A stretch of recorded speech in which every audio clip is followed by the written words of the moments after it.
Distributors, a member of Lincoln Financial Group. The financial opinions and advice expressed on the preceding program are those of the host and guests. They do not necessarily represent the views of this station, Crawford Broadcasting Company, its staff, management, or sponsors. KLZ AM 560, KLZ HD Denver. Listen live at KLZ560radio.com. KLZ 560, a Crawford Broadcasting God and Country station. It's a mighty fancy automobile. Oh, she's a real road king, all right. 0 to 60 in 7.5. She'll do a quarter mile, 13.40. 390 horsepower, 500 foot-pounds of torque. Whatever that is. Performance and image, that's what it's all about. There's no such thing as a stupid question. This is Drive Radio. All of your automotive questions are just one phone call away. 303-477-5600. Drive Radio is made possible by the member shops of Colorado Select Auto Care Centers. To find one near you, go to drive-radio.com. Now, Drive Radio on KLZ 560. And it is Drive Radio. John Rush, your host, KLZ 560, 10:01 on a absolutely beautiful Saturday morning. Yeah, it's going to be a hot one. Yeah, it's going to be a hot one. It feels like summer out there, finally. Yes, it does. Charlie, we walked in this morning, and I got here a little earlier, and Charlie walked in, and he says, John, I think summer has arrived. I agree. Yes, it has. Other than it's a little bit more humid probably this time of year than typical because of all the moisture we've had. But that's Ray Seidel you're hearing talking this morning. Tim Bright from Tilden is also with us this morning. So, Tim, welcome. Glad you're here. Thanks for having me. Oh, appreciate it. Glad it's a sacrifice, and I'm happy that both of you guys are doing it, because when you look outside on a day like today, it is definitely a sacrifice to be indoors. So thank you both for doing so. Thanks for bringing that up. Because it is really nice. It is a beautiful day. Yes, sir. It's absolutely gorgeous. So, yes, thank you very much. Happy Father's Day to everybody listening. Hopefully you'll have a great day tomorrow. But we'll take some calls. Let's get the calls rolling. 303-477-5600.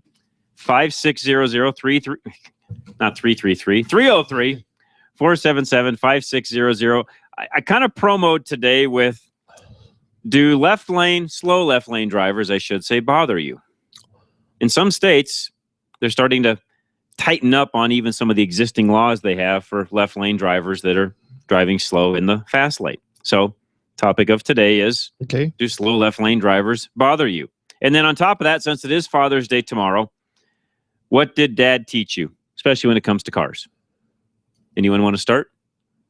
Man, my dad was a carpenter, so I had an uncle. Which means you probably know how to do carpentry. Yes, I know how to do carpentry, yes. So my dad taught me a lot about carpentry, and fortunately, I had an uncle that had an alignment facility or a repair shop, mainly alignments, in South Dakota. So I learned a lot of my mechanical abilities and watching him work. But you have both sides. Yes. See, I don't. I've got the car side, but when it comes to the carpentry side, I mean, I can kind of get by, but I will tell you straight up, I am not a carpenter. Not at all. Give me a couple of pieces of metal and we're good to go. Something about that wood that you and I just don't get along real well sometimes. I love wood. And I don't know why. I mean, if I studied it enough and learned it, I'd be okay, but I just never have. Yeah, I mean, and definitely it's an art, a craft. I mean, to do it correctly. I mean, there's tricks of the trade. Yeah, that's one thing about knowing how it should be done correctly, and then looking at some of the end results of some of these wood projects, you kind of cringe a little bit. Of course, it's the same with automotive. You run across the same thing. Yeah, and my problem is, I can typically look at something made from wood and tell you whether that's good construction or not, but building it, designing it, that side of the fence, no, that's not me. So yeah, I don't get that side very well. Tim, how about you? My dad started out just teaching me about taking everything apart, period, whether it's automotive or anything. We tinkered with everything. If it broke, we could fix it. And I got a lot of my hands on just for playing with his tools and building whatever came up in front of us. I was a lot that same way when I was younger. And I talked about this the other day, I think yesterday actually, on Rush to Reason in the afternoons. Talked about the fact that, I was raised by a dad that, if you had to surrender and call the repairman, it was a bad day. Yep. That was a bad day. That You, was- you just didn't call the repairman about anything. Unacceptable. It did that. Yeah, exactly. That means the white flag went up. You were admitting defeat. You had to call the repairman, and it just didn't happen very often around my house. Right, and that's really a point there is back then we didn't have Google and all these PDFs and YouTube and all the other files. I mean, Nope. you really had Figured out how on your own how to do it yourself, Right. or go try to find a manual at the library or something. But yeah, Right. you didn't have all that ability or reference material and stuff we do now. I mean, it's a lot easier to not throw up the white flag now because you can go and try to find the I never information. thought about that. It's a good point, Ray. So those of us, Tim, myself, you, where we're taught by our dads to fix things, do home repair, Right. things like that around the house. Pretty fortunate because in today's world, you can Google a lot of things and find out, maybe how to do something. I would be very cautious of Yes. some of the videos on how they're attempting to fix certain things, especially when it comes to your automobile. So be careful of some of Yeah. that. But to Ray's point, it was harder back then because you didn't have, of course, you didn't have as many electronics either. Right, yeah, you didn't have it. Technology was a little further Yeah. back. Yeah, little. When it came to fixing the washing machine, it was pretty much a dial, a timer, a few little things like that, and you can Nuts pretty well and get them bolts. handled. But right. dishwasher, dish disposal, all those sorts. And of course, disposals aren't too fancy Right. anymore, which you can change those out in about, I don't know, if you're really good, in about 15 minutes. Yeah. They don't take much time. Nope, not at all. I mean, again, and it's something that like I said, your dad passed it on to you, and his dad passed it on to him. That was just something before you would learn a lot of those skills, through your fathers or grandfathers. So or here's a other- question: have we lost some of that? Are we passing all of that down? Is the question. I would say yes.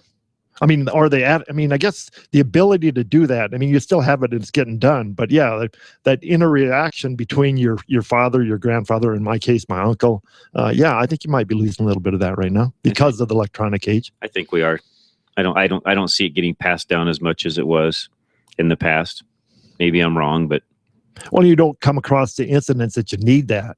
I mean, you can said if you need to fix something, you can you don't ask dad anymore. You go Google it or go to YouTube and see if you can find it first, and then you might good point. if dad happens to be around close, I mean might go to Good him. point.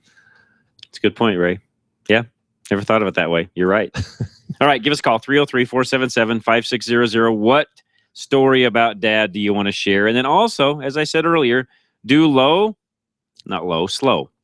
slow left lane drivers bother you? I had like 3 of those today on my way here. Yes. And it was like, Well- why are you in this lane? You're driving, less than the speed limit even. You should just be in the right lane. Why are you in the left lane in the first place? And I've never understood that. Yeah. Well, and even it's a Colorado law that you're supposed to move to the right. Yes, it is. In fact, I don't. let me bring this article up where there are several states now that are starting to crack down on what you just said. So in Georgia, fines go up to $1,000. $1,000. New Jersey increased its left lane slow driving by 50% to $300. Driving in the fast lane at speeds of at least 10 miles an hour below the limit will get drivers in Florida not only a fine, but also 3 points on their license. Points. Points Ooh. even. Oh. Oregon is considering a similar, they call it a Dodler bill, later this year, with fines going up to $160 for left lane hogs. This is totally about traffic safety. Portland Democrat Senator Ginny Burdock said about the bill, "This is the problem that's just getting worse," she told the Oregonian. Critics of these bills say these laws will encourage speedsters to drive even faster and thus endanger the safety of others. We haven't seen that in Colorado. That really hasn't been an issue here. I think all it does is create some more of the road rage and things like that. And, again, there's no reason, especially when there's all kinds of room in the right-hand lane and you can move over and drive any speed you want and let the people go by. I mean, I don't think that's going to increase the speed. I mean, you're always going to have those people who are going to drive faster than the speed limit, no matter what. I think kind you're of right. laws you have. I would agree with that, Ray. And again, just because you put a person out there that's driving slower, in fact, I think that's probably a hazard. Oh, it is. Then they got to weave around them. Agreed. And then they get aggressive and all the other stuff. So yeah, I think it's a hazard. So I disagree with that statement. I like the fact that they're going to start doing that. It's going to keep all the fast people in the fast lane instead of going in and out of all the other lanes, causing the weaving is just as dangerous as the person going slow in the fast lane. Exactly right. So safety wise, it's definitely a good thing, I think. Right. I agree with that. All right, 303-477-5600. Any question you've got? One other thing I want to get into today, and this is always a hot topic, but we're going to do it. It's the day before Father's Day. Next week, it's the week before 4th of July. We will not be in studio the 4th of July, so we've essentially got this week and next before 4th of July because the 4th will be the actual holiday itself. I think we've only ever ran a couple of rerun shows on Drive Radio ever in the past because of holidays falling, certain ways, Christmas or what have you. And this particular year, there's just not going to be anybody around the studio to produce, so Larry gets his day off. I'll have a day off. Everybody else will too. You guys will have to listen to a rerun of us. So today, what I want to get into a little bit is oil. And I shouldn't say a little bit, a lot. There is still, I hear it on a daily, weekly, monthly basis, there's still a ton of misconceptions when it comes to oil. Regular oil versus synthetic oil. How long should you go between changes? What kind of oil should you run in your particular vehicle? Should you vary from the weight of the oil? All these different things. I realize we've trained most of you listening to us to really understand this. So if some of you feel like this is a little bit boring, I don't know what to say. I still keep hearing from enough people. I talk to enough people on the streets. I hear enough things going on, even in other radio worlds, where I have to sit back and say, we need to keep talking about this even a little more because there's still huge misconceptions out there and lots of misinformation being given out when it comes to oil, when to change it, and so on. So we'll talk about that through the show today. Jerry and Greeley is up next. Jerry, welcome to Drive Radio. What's going on today? Well, my nephew's 06 Tundra with the V8 is losing coolant, and it's not obvious where. There's no puddles or drips, and so I'm wondering if you might have a head gasket problem, a cracked head. So it's a 06 Tundra with the 5.7, I'm guessing? Yes, sir. Those aren't known to have head gasket problems. And how many miles, Jerry? Almost 250,000. 200. Okay. 250K. And you don't see it leaking anywhere, so you're pretty much assuming it's getting burned. Well, I have seen things in the past where a slight leak might drip off somewhere where you couldn't spot it, and then it would evaporate. Right. But I just don't know. How much coolant's it going through, Jerry? He hasn't been able to give me a real precise figure, but notable. Well, and what I would do next is get the precise figure. Coolant's not that expensive. Top it off, make sure everything's full, ready to go, mark where it's at, and then record mileage as to how much gets added. You're driving it 3 days, 5 days, a week. How long are you driving before you're adding, say, another quart of coolant back to it, and just kind of keep track of that. And then as we get a little further along, that'll help whatever technician decides to get in there and diagnose it, give them a little bit of history as to what's going on, how much coolant is it using, and so on. Right. And sometimes the shop, you can actually test for hydrocarbons in the coolant, and that'll let you know if you got a head gasket problem. Exactly. Again, and it has to leak enough to where you're going to get the hydrocarbons in there, but that's another way of checking for a head gasket.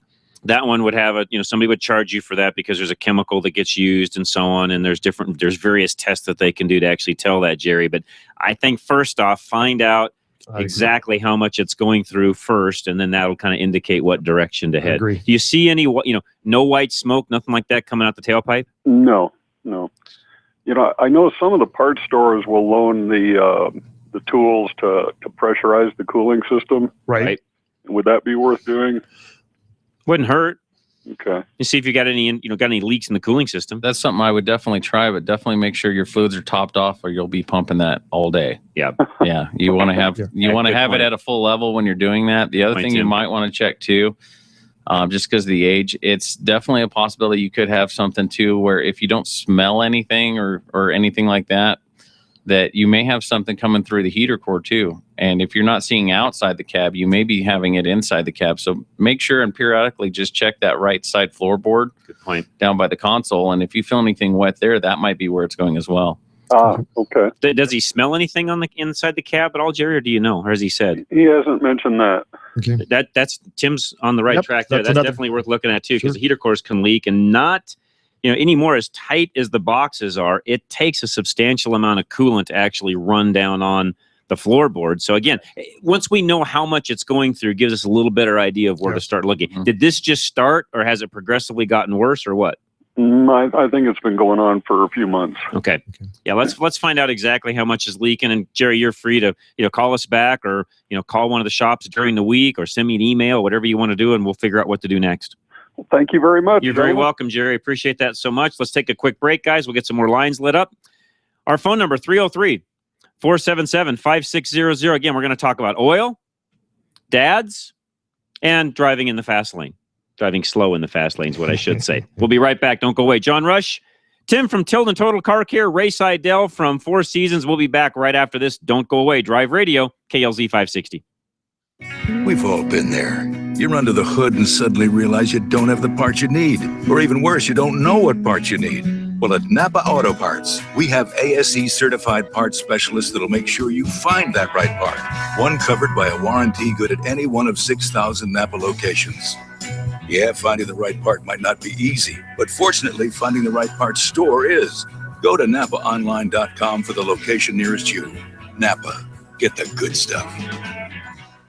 Word of mouth is a great way to find professional references, but choosing an auto technician, it's one of those exceptions, unless that referral comes from another auto technician. Think about that for a moment. A referral from one competitor to another. Every Colorado Select Auto Care Center offers the industry-leading 3-year, 36,000-mile warranty on every repair. The dealerships can't even match that.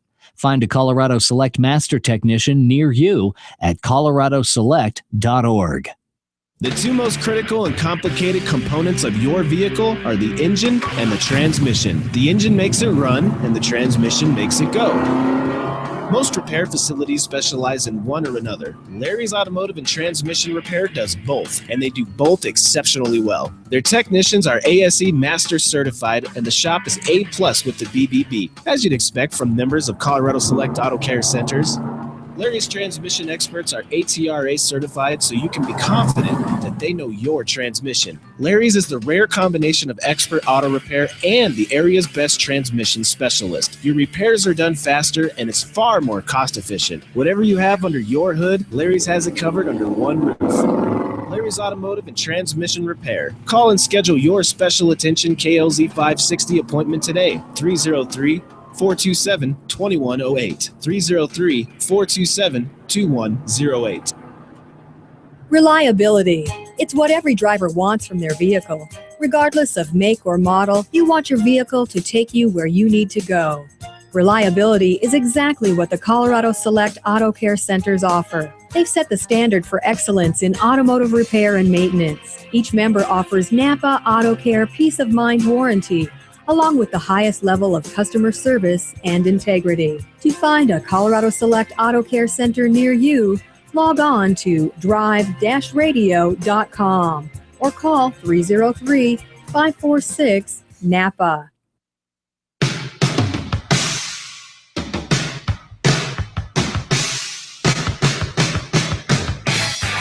Drive Radio, John Rush, your host, KLZ 560, along with Tim Bright from Tilden's and Ray Seidel from Four Seasons. And if you need any one of our locations in our whole Drive Radio family, or sponsors, or anything at all when it has to do with your automobile or guns, because we've got Phoenix Weaponry up in Longmont, by the way, doing gun stuff for us, go to drive-radio.com, and they're all listed there. And I was thinking on my way in, nothing better for Dad on Father's Day than something gun-oriented.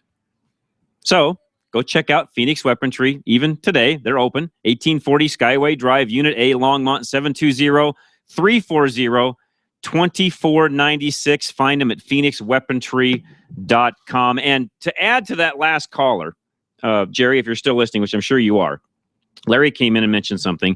Make sure you're not getting that overflow bottle too full, because if you are, it will naturally push some out. Of course, you'd notice a leak, you would think, at that point. But, strange things happen. Tim also mentioned during the break, the intake gaskets can sometimes leak, sit down in that valley, burn off. You don't necessarily know there's any kind of a leak because you can't see it.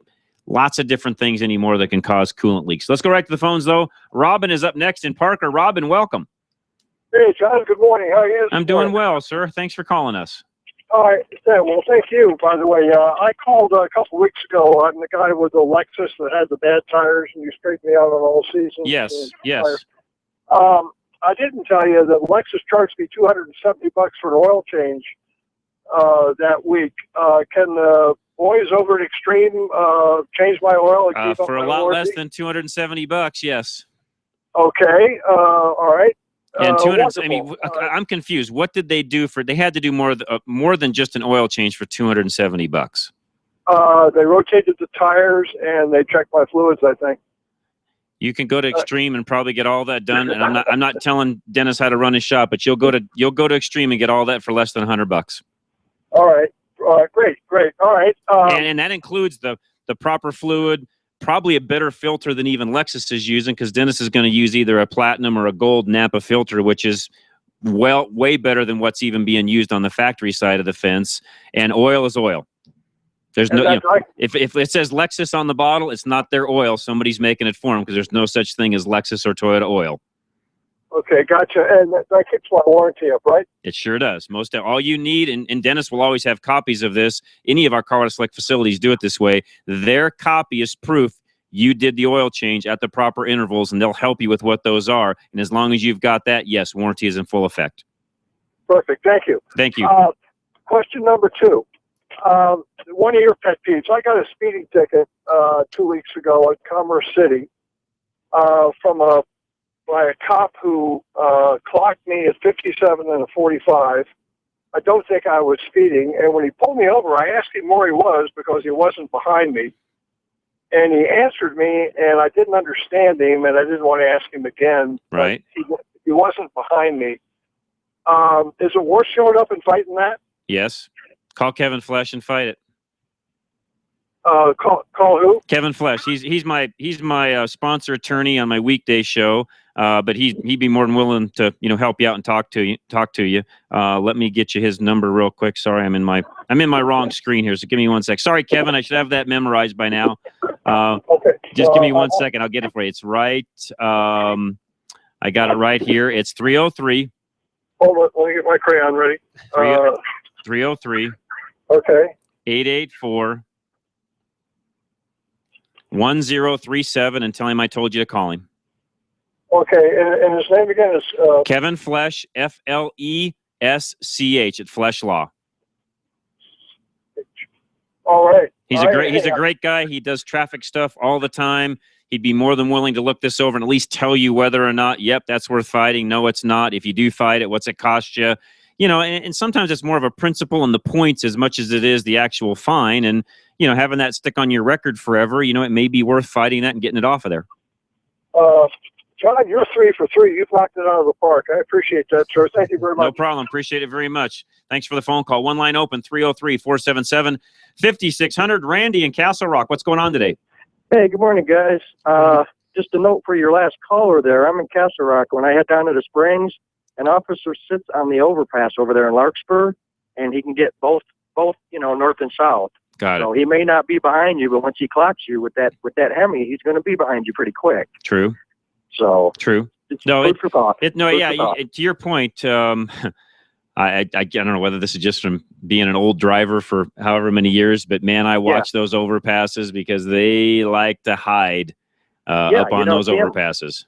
You don't look up; you're looking to the left and right on the side. No, he's sitting right there. That's exactly right. At you with that car. Yep, you're 100% correct. The thing that I still get amazed at, and this is where I don't know on the last, with the last caller whether this was the case or not, but what amazes me is how they can theoretically pick you out of a crowd when the whole pack is going the same speed, and then all of a sudden you're the guy they yank over. I've yet to determine why you're the one yanked over when you may very well just be the guy in the middle of the pack. I don't understand how they pick and choose who they're going to pull over. Yeah, maybe it's the red car. I don't know. Larry's got a story along those lines, and his theory is he thinks it has something to do with your license plate and whether you're out of state or in state. Yeah. Well, it got me going to a football game. There was about 8 of us just back and forth passing each other up, and it was my turn to pass. And when I did, I mean, there was a trooper going the other way. There you go. And I tried to duck in between the cars, but, you know, he told me get over. There you go. But anyway, your oil, that Napa oil, I guess you said it was made by Valvoline. Is it still, Ray? It was. Is it now? Yeah, it was Ashland or Valvoline, yes. All right. So, I mean, can we technically say that it's Valvoline with a Napa sticker on it? In my opinion, no. No. Okay, but it's the same. And the reason for that is Valvoline is going to have their specifications for what they want in their oil, ad packs, and so on. Napa is doing the same thing. It's sort of like shock absorbers. Just everybody bear with me for a second, but shock absorbers, there's only half a dozen shock manufacturers probably around the world. And I'm not exaggerating, I don't think, when I say that. There's not that many. So let's say, Randy, you and I wanted to form a shock company tomorrow. We go to Tenneco, which makes Monroe, Rancho, Napa, and so on. We sit down with them across a bargaining table, and we kind of get this menu of services they will provide us when it comes to building shocks. And we can literally pick out from that menu what we want to do in the shock product you and I are now going to sell together. Oil is not much different from that. There are certain minimum specs that they'll have to meet when it comes to API and so on. And same with shocks, by the way. There are certain specs there they're going to meet also. Yeah. But beyond that, it all comes down to menu and what you actually want to add to the oil and price it out at. So you just have to look at the additives and what to put in Valvoline versus what's put in your Napa, and it's basically all going to be good either way. I mean, if it meets API specs, I'm not going to go out there and tell you not to use it. Is there better oil out there? That's your call. I don't know. Right. And oil's an opinion. I mean, they're all good. Oil's an opinion, but it's also on the bottle or in the spec sheets. And with your Valvoline oil, you get all the specs for the manufacturers. Okay. With the Napa oil, you do not. So it might be and not all. In some cases, you do. You have to look at the bottle and be very, very specific. Again, it does have the API specs, but it won't have the Chrysler spec or the VW spec or the whatever spec or that. So again, you can't assume that it's the same oil as the Valvoline because they don't have it on the bottle. Right. But they do have the general API spec, but not the individual specs on it. That's right. And some of you guys that are out there listening, driving, especially late model cars, and I mean by late model, 2000 and really pretty much everything on the road today, 2002 and newer, there are some cars that require a specific number to be on the bottle of oil you're pouring in that car. Chrysler, for example, is very distinct in having a specific number on that bottle when you pour it in to make sure it meets their specs. Correct. Or or the European. European is the same. But some American car, for example, General Motors now, Dexos for the last several years. If you've got a GM car and you're not running Dexos approved oil, it doesn't meet their specs. Correct. And same thing with their weights and their blends as well. You definitely, some are going to be conventional, some are going to be synthetic blends, some are going to be full synthetic, and the weights have to be exact as well. That's exactly right, Tim. They may have two options. There are some vehicles out there you can put 530 full synthetic or 040 full synthetic in the same block, but they do vary. You do need to look it up. That's right. Well, mine did call for a 520, so he just happened to have 5 quarts of the 520, and it was a Napa, and he said it's made by Valvoline. And if it were me and I were you, I'd be running 520 Mobil 1 with a platinum filter and extend your oil interval a little bit and call it good. That's always our recommendation. Yes. Well, I did I got your platinum filter, but I let him put his Napa 520 full synthetic. I mean, and the full synthetic oil is good. Is it Mobil 1? No. Huh. And it's nothing against Napa. It's not, and they'll tell you this, and they sell Mobil 1. So they'll be the first to tell you it's not Mobil 1. If you like Mobil 1, you've got to buy Mobil 1. Yeah. And they said, I probably wouldn't get 3,000 miles in the year anyway. It'd be just under that. Yeah, and in that case, it's probably a non-issue, and you're probably fine with what you've done. Right. And again, I've tested from personal experience, I've tested the Napa oil, some of the specs, and it didn't hold up to what it was supposed to. So I'm going from personal experience. So if you're going to use a Napa oil, my personal opinion would be to get the oil tested after you use it. Yeah, that's an idea. Yeah. Well, I'm a Castrol guy, but I brought 530 when we got there. We found out the car took 520, and he happened to have your stuff there. So there you go. You're in good shape. And again, I've tried to go to Napa and get the reasoning for why it wasn't where it was supposed to be, and nobody ever gave me an answer. So right now, until somebody gives me an answer about Napa oil, I'm not a big fan of it. Okay. There's Ray's opinion right there. We got one line open, 303-477-5600. Now, I will tell you that I run some of the Napa oil and some of the stuff that I've got, but it depends on the application and what I'm using it for. So with that, let's take a quick break. One line open, 303-477-5600. Ryan and Jerry, hang with us. We'll be right back. Don't go away. Drive Radio is coming up next. John Rush, your host, KLZ 560.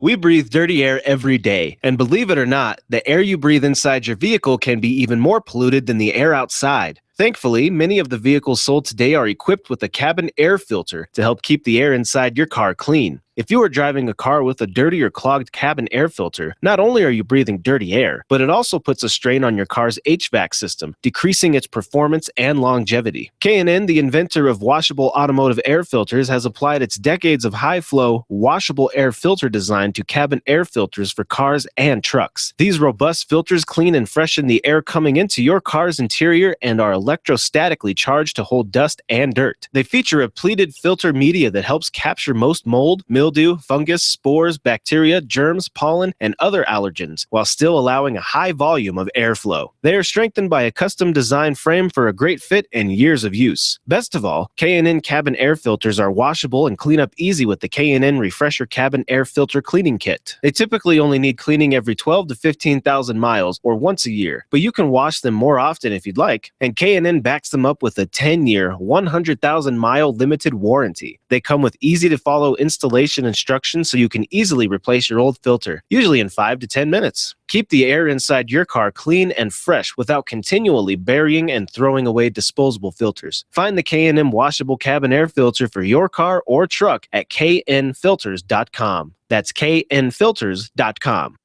This is Tilden Total Car Care, where life is about helping as many people as you can, as fast as you can. A customer came in, single mom. Her car was curb checked by her son, and he just destroyed the front end of this poor car. It's the only car in the family. She's at $1,725 was the original estimate.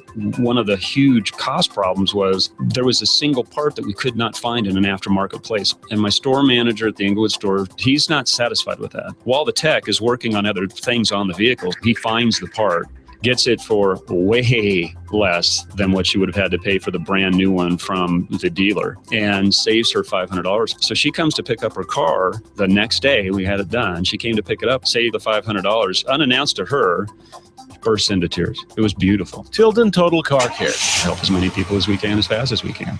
Pretty cool. Federal at Bellevue or 6th and Peoria. Tilden Total Car Care. Your wheel alignment can affect tire wear and fuel mileage that will cost you more for repairs and fuel. Arvada West uses state-of-the-art 3D imaging to align all 4 wheels of your vehicle. Be aware that irregular tire wear could also cause the need for additional alignment parts. Stop in or call us for our alignment special. Mention this ad and we'll inspect your vehicle and check your alignment starting at $69.95. Call Arvada West Auto at 303-422-1065. Stop by 11752 West 64th Avenue or visit us on the web at arvadawestautoandtruck.com. At Napa, we're always trying to make the great parts we sell even better. From the bacteria-killing surface on our cabin air filters to our revolutionary new Adaptive One brakes. And every Napa part is covered by a warranty good at any of our 6,000 Napa Auto Parts stores. Yeah, maybe you don't get this at your average auto parts store, but we've spent the last 80 years making sure we were anything but average. Go to NapaOnline.com for a location nearest you. Napa, get the good stuff.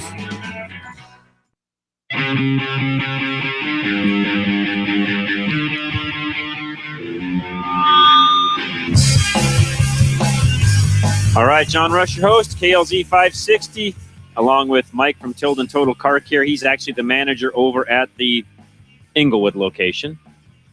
And then Ray Seidel is with us from Four Seasons over in Lakewood. So real quick, Mike, since you haven't been on before, and again, thanks so much for joining us today. I really appreciate you coming down and helping us out.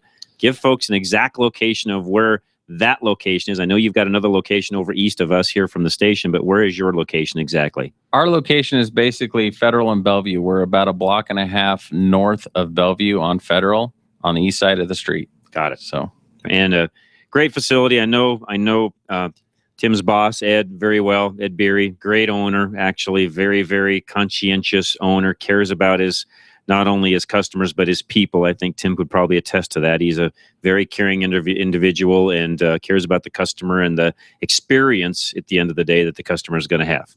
He does great by us, great by the customers, takes real good care of everyone. I've been managing that store for about 15 years now. So, and Ed's owned it for about the last 2 years? 2 years. 2 years. So was there a change when Ed came in? Yeah. Technology. We improved quite a bit. Scan tools, software, equipment, employees, training. So we grew quite a bit. There you go. Okay. That's why you guys are a part of us right now. So we appreciate that very much. Let's go to Jerry. You're up next. Thanks for holding, Jerry. I appreciate it very much. What's going on today? Hi, guys. Appreciate the program. Thank you. Question about what can an owner do to take care of the undercarriage of the vehicle for rust? Also, look at electrical connections and things against the mag chloride and the salt as our vehicles get older. A good undercar wash 2 or 3 times a year during those winter months, and especially as you get into the springtime. And it's really hard to do this at home. It's impossible. You've got to find, in my opinion, a good, either a tunnel wash or, which is the soft touch type washes. They typically have a really good undercar, spray. You could try to do it yourself. The problem is most cars are low enough where unless you take a jack to the stall where you're going to be with a pressure washer, it's just almost impossible to get everything, watered down enough to really make it work right. So driving across to, one of the good underbody sprays at a good car wash, that's the best way to do that. Okay. What about electrical connections and things? They are all weather pack connected. Unless they've been separated and somebody hasn't gotten them back together correctly, they should not be an issue. Okay, got it. Hey, just a story about Dad as the day approaches. Let's hear it. My father, born and raised in Virginia, joined the Army Air Corps in 1940. Spent over 3.5 years in China fighting over there, and was a mechanic, airplane mechanic. Got it. Never saw a manual on a P-51, and yet all the guys ran them off these dirt strips that were 5 or 6 planes in the middle of nowhere. Amazing. They would cannibalize everything that came in battle damaged or crash landed, rebuild them, and when they could, put them back together and put them in the air. Wow. Never lost a plane. Wow.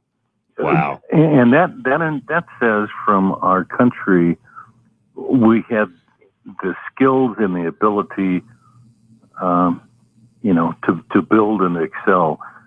Same way as my dad was older, built his own cabin cruiser, found an inboard outboard drive, and put a motor together. Lots of nights at the library. Wow. For the technicals. Yeah.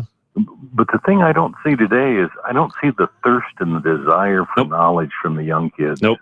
I would agree with you because we've made things, I talked about this last week a little bit, we've made it so easy that, you don't have to learn it anymore. And we're finding that even with some of our younger technicians in the industry, I was talking to somebody the other day about this, Jerry, somebody in the industry, we've got technicians that don't want to go to class, they don't want to learn, they'd rather go to YouTube and basically use YouTube University as their resource for how to fix cars. And I'm here to tell you that's not the way to do it. No.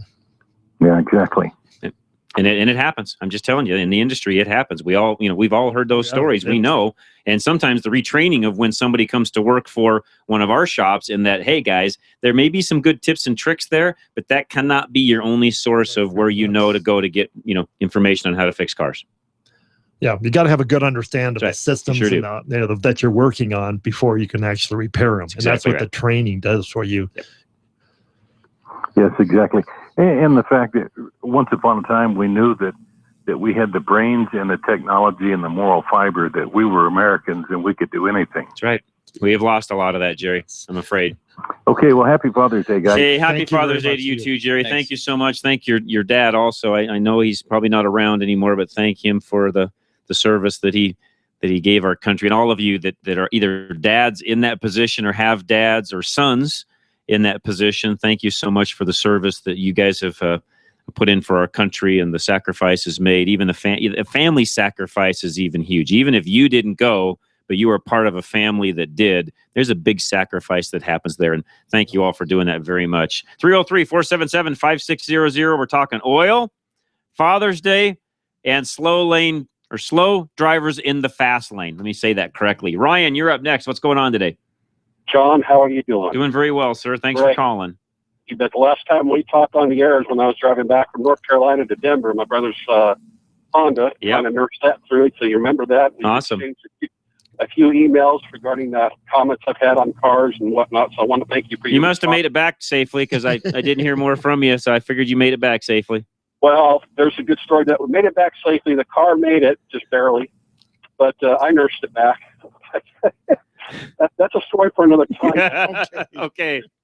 I have several comments. Number one, happy Father's Day to all of you fathers out there. Yep. I lost my father when I was 22 years old. He was 57, died from a heart attack while he was out exercising. Wow. It goes to show, eat well, stay fit, die anyway. Yeah, that's true. Stay fit and do your best to live long anyway. That's right. That's exactly right. Your father's gone. He's gone. And he died way too young. I lost him too young. Yeah. So I want to see him back. Yeah, good point.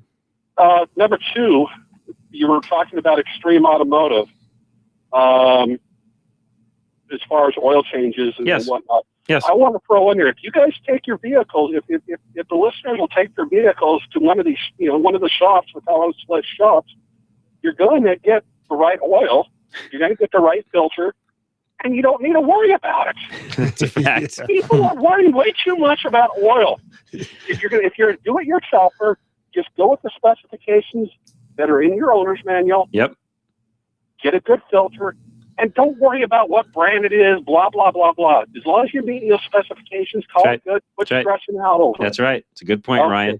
Next up, there is a auto show, some type of exotic car show going on in the Park Meadows area at Yosemite and C470 over there at the Sears store, which used to be Incredible Universe and the Great Indoors. Got it. A lot of exotic cars, so those of you down the south there, you might want to go check it out. I don't know any more about that, but very cool. What I really called about was regarding what we talked about in the email, fuel sending units. Yes. It was my understanding that there's generally just going to be one fuel sending unit in the gas tank, but yet, for example, my mother's 2008 Hyundai Santa Fe, apparently there's two. And what happened is one of them is sending conflicting information, and the other one is saying, no, that's not right. And so it throws up a check engine light. So are there vehicles, obviously there's vehicles out there with more than one fuel sending unit. Is that common? No. Okay. No. I figure it's just typically there's a module that goes in the tank itself that contains everything that's relaying things back to the computer in regards to fuel and level and all of that sort of thing. I mean, it's a pretty sophisticated unit anymore from what they used to be, but I don't know too many. That they have are more than still one. doing quite a few of them. They're doing them in Lexuses, Hondas, and Hyundais, and Volvos. I see them quite a bit. Well, and with that engine light flagging, what's going on is the wiring from those senders communicate with each other, and they both ground through the computer. And a lot of times what happens is you get a short in the computer or in the wiring, and it flags those codes. Okay. And it'll turn it on. So you can replace the main pump or the auxiliary pump and still be wrong. It could still be just a wire going from the computer to the pump. Good point, Tim. But it has a two-part system in the back. And the way it is most of them the actual pump, you get to them and you access them through the back seat. And they have one on each side, and then there's a line that runs between the two. Right. In the tank itself. Gotcha. Well, that's good. That's something I foolishly didn't do the research on the warranty. I figured, hey, it's Hyundai's 10-year, 100,000-mile warranty. Unfortunately, the 10-year, 100,000-mile warranty only covers the drivetrain. Right, it's powertrain only. Correct. So yeah, learn that the hard way. 3 and 36 on most cars. 3 and 36. Not always. Some have now gone 3 and 50 bumper to bumper. You have to read that. Each one is kind of unique. And then Hyundai is doing 100,000 powertrain warranty, and they're not the only ones. Chrysler did that for a while. There have been some manufacturers that have had 100K powertrain warranty. Some of that's a marketing. Some of it. It's all a marketing ploy. It is. So I pulled it up. I pulled it from the dealership, paid their diagnostic fee. I'm going to run it up to Dennis. Ironically, we topped the gas tank off. The light went off. But once it starts acting up again, which is bound to happen, we'll get it up to Dennis and have him take care of that. And to Tim's point, if it could be something as simple as a wire that's not, that's broke, shorted, not communicating properly, could be something between the two. And to Tim's point, that's why you've got to diagnose things anymore to know exactly what's going on. Right. And, not saying the dealer didn't diagnose that properly, but they very well could have, to Tim's point, put one unit in it and not fixed it. Well, the other thing, too, is with you saying that you topped it off. When you topped it off, basically the way that those systems work, too, is one pump is going to read from empty to halfway. The other is going to read from halfway to full.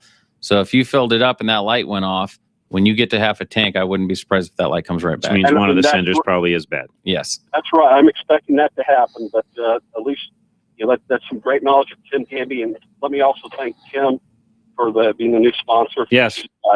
Appreciate that. Thanks for having Ryan. me. Yeah, thank you, right, Ryan, guys. very much. Appreciate that very much. Yeah, Tim, thanks for that too. Because not all cars have dual senders. In fact, very few. Yeah, very few do.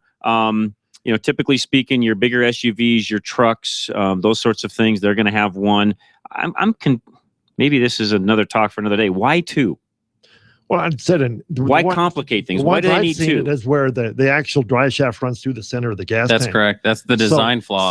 So you have each side of the tank. So you actually have two gas tanks with the drive shaft running through the center. Got it. They use a transfer pump to push it one way or the other and keep it balanced. That makes sense. So that's kind of where it started. And then I think they've kind of used that principle along the way, like you said, for the bigger SUVs or the tanks that have different situations. Got it. Makes sense. All right, tell you what, let's take a quick break. Lines open. Any other questions, comments? Father's Day, driving slow in the fast lane, 303-477-5600. And hopefully you'll have an oil question. I mean, those of you out there wondering, when should I change oil in my car? It's not that complicated, but some people want to either want to complicate it or in some cases oversimplify that. Yeah. Let's not do that either. Call us. I'll get you straightened out on it. 303-477-5600. John Rush, your host, Drive Radio, KLZ 560. At Extreme Auto, we're committed to providing the highest level of service possible to our customers. Our highly trained technicians are ASE certified and are dedicated to providing you with world-class service. We have years of experience working on both domestic and import vehicles of all makes and models, and will work with you to find cost-effective repair and maintenance alternatives. We don't have hidden fees, and we don't do unnecessary repairs. Serving Parker and the surrounding areas, come and see us, the professionals at Extreme Auto, and rest easy knowing you'll get quality work done for a fair price. Our promise to you: extreme service, extreme value, extreme satisfaction. Call us to schedule your appointment today. Hi, this is Amanda from Geno's Auto Service in Littleton, and after 32 years of business, we've expanded. At Geno's, we're proud members of Colorado Select Auto Care and offer the Napa Nationwide Peace of Mind warranty. We're AAA approved and for your convenience offer loaner vehicles and courtesy shuttles. Experience counts, and we only employ the highest ASE trained technicians. We're conveniently located at Bowles and Platte Canyon, so stop in or visit us online at genosautoservice.com.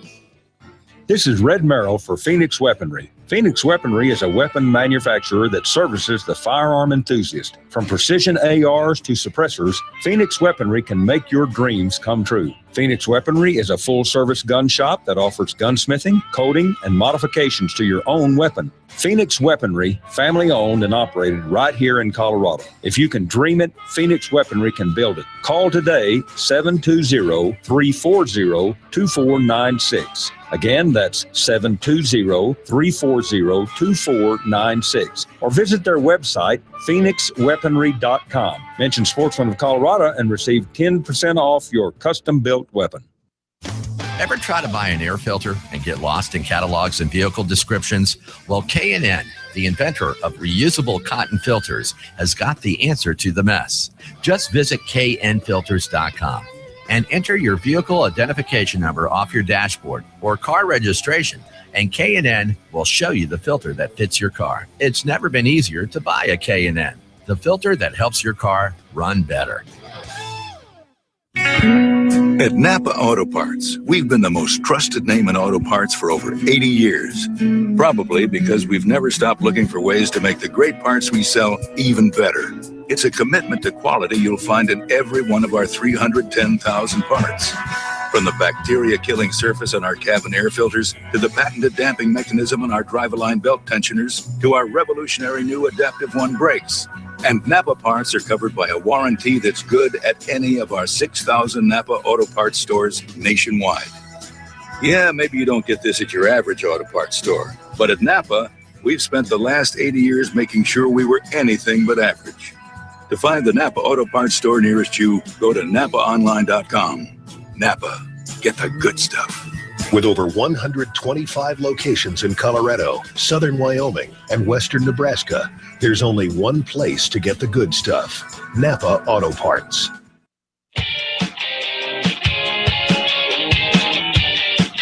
John Rush, Tim Bright, Ray Seidel, Drive Radio, KLZ 560. 10 minutes left of this first hour. Then there's two more hours left of Drive Radio. Please, if you've got any questions, call us. We'll answer them.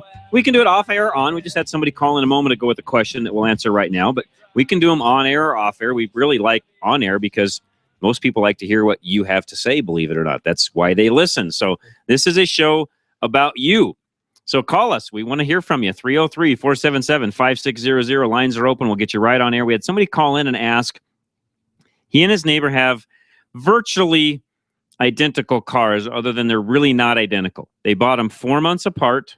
One has an automatic transmission, one has a manual transmission, but the registration fees in Colorado, the license plate fees, are $20 difference. He was wondering why they're not identical. And we came up with several different things. It could be the type of plate. It could be the age, that 4 months difference in price. The newer car's probably going to have a little higher registration fee initially. Could be the sale price, color. And there, believe it or not, there's all sorts of things that can come into play when it comes to the games that the county clerk, don't get me started, the county clerks play when it comes to registering vehicles. I'm still confused as to why in Colorado everybody doesn't pay the same price. Why is a new car penalized over a used car? I never understood that. I mean, I know it's the ownership tax and all those different things, but to me, it ought to just be, okay, you have this car, it's this amount of money, done deal, off we go. Now, that's not ever going to happen, so it's wishful thinking on my part, but there are some out there that say you really don't even have to pay any registration fees on your vehicle at all. I haven't tried it yet. Yeah, I don't know. I haven't tried it yet. They might get them the next year. With $100. Right? With a big fine. Yeah. 303-477-5600. Also want to mention Community Auto. They don't have any commercials running yet inside of our show, but Stacia Hamp is one of the owners there. It's actually a family-owned operation, 1925 South Timberline Road up in Fort Collins. It's our new Fort Collins shop up in the north end of the state. Their phone number is 970-484-7556. It's communityautoinc.com. And let me tell you what, folks, it's a great facility, great people. It's laid out well. It's easy to find. It's clean. It's sharp. They've got great technicians. When you walk in the just the little greeting area where they write you up for your service work, they've done a fantastic job of making that just a nice, friendly, enjoyable atmosphere. And all of the people that write the service are ladies.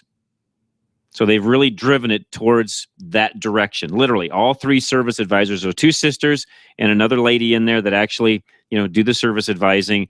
They do a fantastic job. I was in there when they were actually, in the middle of the day, operation was going, able to watch them do all the things that they do. And I was very, very impressed with how they run the operation. And then, of course, they've got some great technicians. And then, the dad who was there that started it all, who started Community Auto from day one, he's still around. He's still there. But the girls, his daughters, are actually running the show. And it was fun to watch typically a male-oriented business be run by ladies. I agree. And what was encouraging, guys, about that was it goes to show you that it doesn't have to be a male-dominated industry. These ladies are doing just great. They're doing fantastic. Yeah, I agree. Very well, actually. It's a very, very well-run facility, very clean, as you can imagine. Very clean, very neat, very organized. And again, I was very, very impressed. So Community Auto, go to communityautoinc.com. And The best thing about it was it's a great, successful small business, which is what Drive Radio is all about. Yes. Really is. Helping small businesses, succeed and do better. So, lines open, 303-477-5600. Back to oil.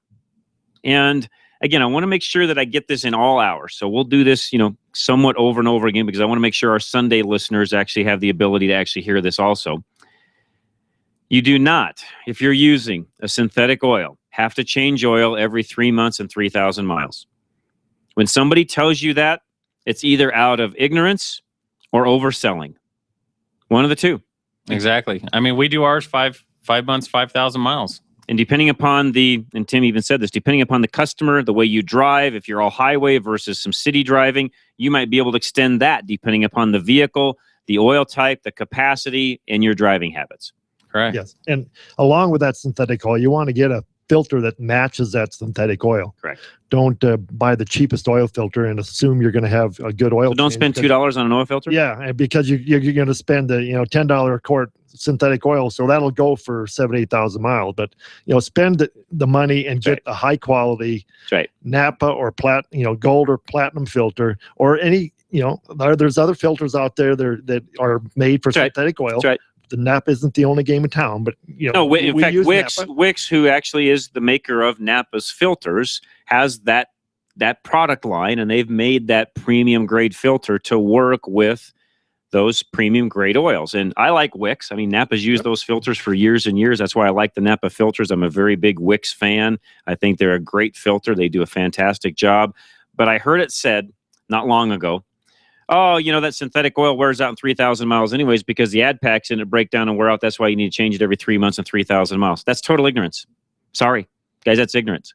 They don't understand synthetic oil because the ad packs in synthetic oil don't break down at 3 months or 3,000 miles.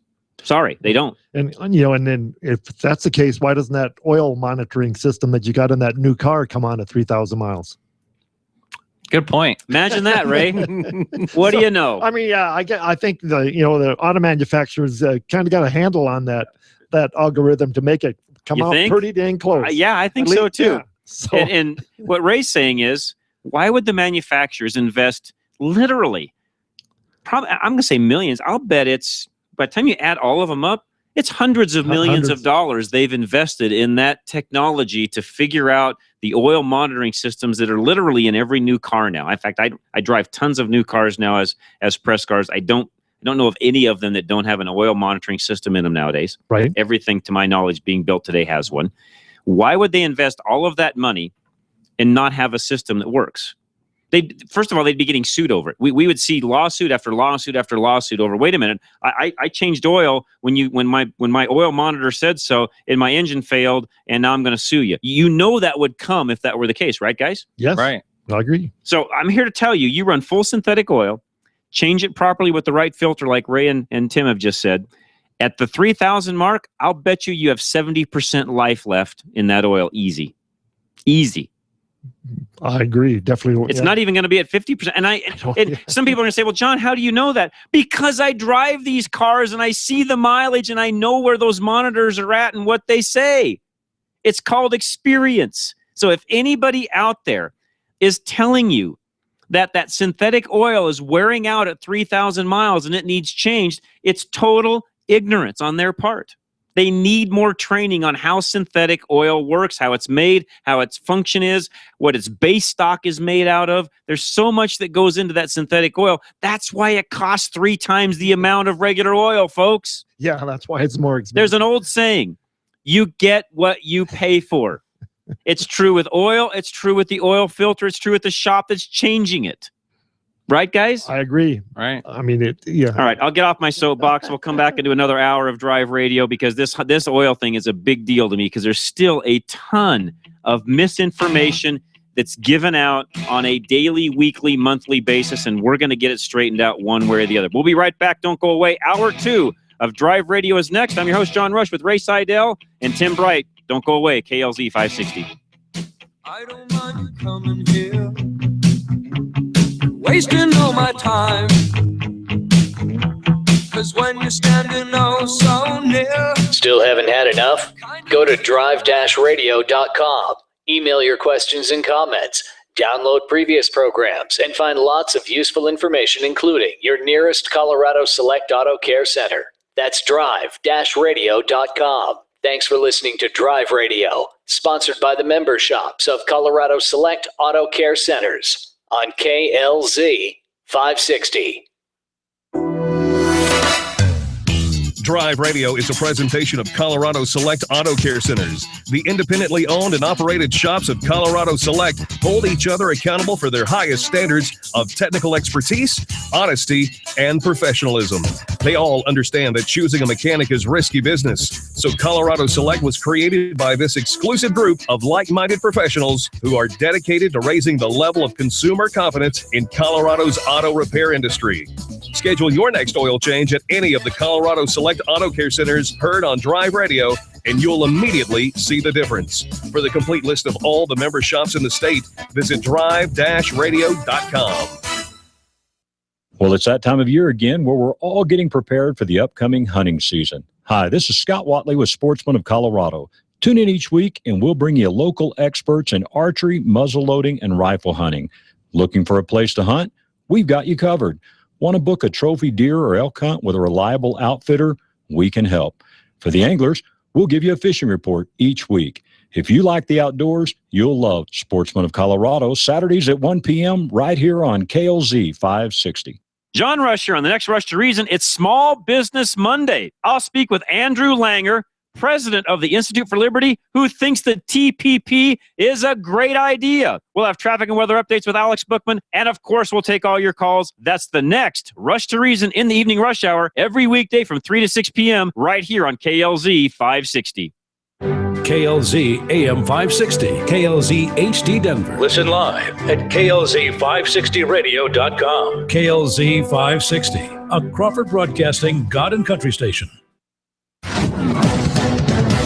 This is the Blaze Radio News. I'm Joe Gomez. Dallas police believe a man who went on a spree of terror against police may be dead after an hours-long standoff. We get the story from the Blaze's Brad James. I was ducking and yelling at my husband to duck, that he was being nosy, and I was just scared out of my mind. I was shaking. That's Kelly Williams speaking to CNN by phone, an eyewitness to the attack on the Dallas Police headquarters. I believe we're blessed that our officers survived this ordeal. There are bullet holes in squad cars where officers were sitting. That's Dallas Police Chief David Brown, the gunman pulling up to police headquarters in an armored van and opened fire. Bags with bombs found just outside of the police headquarters. One of those bags containing a pipe bomb detonated by a police robot. A SWAT team sharpshooter finally shooting the man inside the vehicle with a .50 caliber rifle. Brad James, The Blaze News. Obama gets defeated by his own party on trade. The Blaze's Chris Vermillion has that. For these and other reasons, I will be voting today to slow down the fast track to get a better deal for the American people. House Minority Leader, California Democrat Nancy Pelosi, explaining why she opposes trade legislation, receiving a last-minute push from President Obama before failing to make it through the House. 2016 presidential hopeful Carly Fiorina says the Democratic opposition is the president's own fault. You know, the president, I think, hasn't really invested in relationships on either side of the aisle. And so when he called this time, they didn't respond. Fiorina speaking on the record on Fox News. New York police say the woman accused of helping two murderers break out of an upstate prison smuggled in tools that they used in their escape.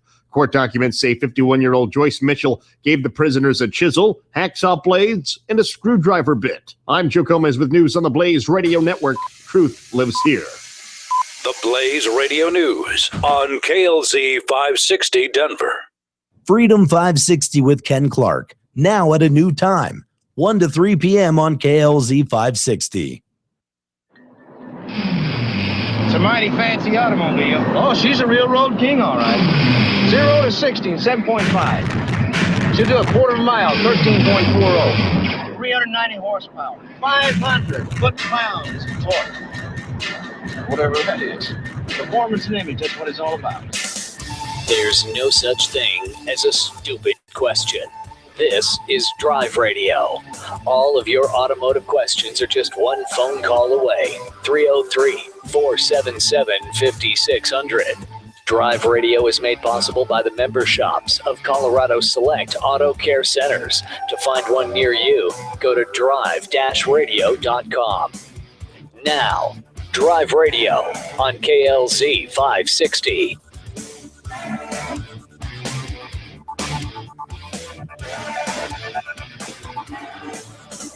All right, John Rush, your host, KLZ 560 Drive Radio, 11:05 now on a Saturday morning.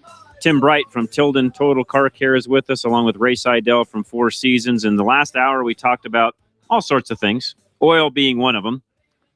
We'll talk about that again in this hour, but something nobody's mentioned yet, and I really wanted to talk about this today. Do slow left lane drivers bother you? They bother me. What about you? Do they bother you? And then don't forget, tomorrow's Father's Day.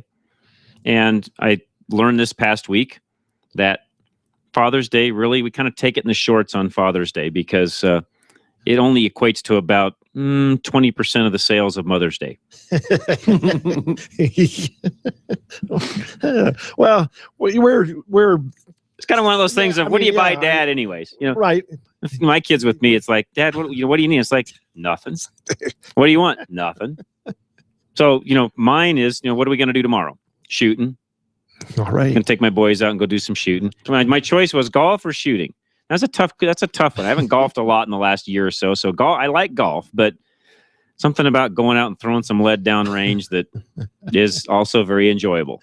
That's real American. I mean, my boys are old enough to where, they're, my youngest is 23, so it's easy to go take them out. In fact, my other son that went to the Marines, it's, he operated the range for Camp Lejeune for a number of years. So going with him is always an experience because he knows exactly what, is supposed to be done when, where, how, and keeping you on your toes. All of that. Yeah. So it's always a good experience taking them. It's safety first. There's never a problem doing that. So it's encouraging. I love doing it. I enjoy it, and getting time to spend with my kids. That, for I think a lot of us dads, for me, that's pretty good. Yep. That's I agree. Enough. I said that's the best thing. Getting everybody together. Just having time together is right. Yep, is good. Taking my dad out for dinner tonight, so that'll be fun, and just enjoy spending time with Dad. That's the best. So we talked at the last hour about oil, and I pretty much got on my soapbox, but rightfully so, because there is still a ton of misinformation about oil from all sources. I read about it. I hear it on the airwaves. I talk to people on the streets, and occasionally I'll even go into some shops where, you talk to them and you interview them, and it's like they don't get this oil change interval stuff now in the modern age. They're still living back in the 60s, I think. And no offense, oil has changed a lot since the 60s, right, guys? Right. It's changed a lot since the 90s. Yeah, well, the last 5 years. Thank you. Yes, even since 2010, it's changed a lot. It's been a constant battle to try to keep up with all the changes over the last 5 years. Try to just keep going. It's getting to the point where, in a lot of shops still do, and as a fleet shop, we stock some bulk oil. But what you do there is you figure out what's your number one user. You stock, your bulk oil in that, and maybe one or two grades. And outside of that, you have to have a lot of oil on the shelf because there's no other way to meet the demand. In the old days, you could have 3 products in bulk. Yeah. 2 oils, an automatic transmission fluid, and you were set. Yep. You didn't need you had 3 tanks and you were set. You didn't need any more than that. Yep. Nowadays, you can't get all the product met if you had 20 tanks sitting out there. Oh, yeah. I'm not exaggerating. No. Am I, guys? No, because about the time you figure you got what you need in stock, then all of a sudden another spec comes up and saying, wait a minute. You start looking on the bottles and looking here, do some research, and it's like, dang, I got to get a different oil. That's right. We started stocking, really a lot of bulk oil, even when I was running my shops 7-8 years ago, because you couldn't stock enough in the bulk tanks to meet the demand of everything. That was, and keep in mind, we were working on mainly trucks and SUVs. You guys are working on literally everything. Yep. I mean, we had less of a combination to deal with than even you guys have. But side note. All right, we'll talk oil in just a minute. John in Lone Tree, you're next. What's going on, John? Hey, I just wanted to know what your definition of slow was. Because the speed limit, by definition is not slow. I'll give you the definition according to the article we read, which most of these states are looking at.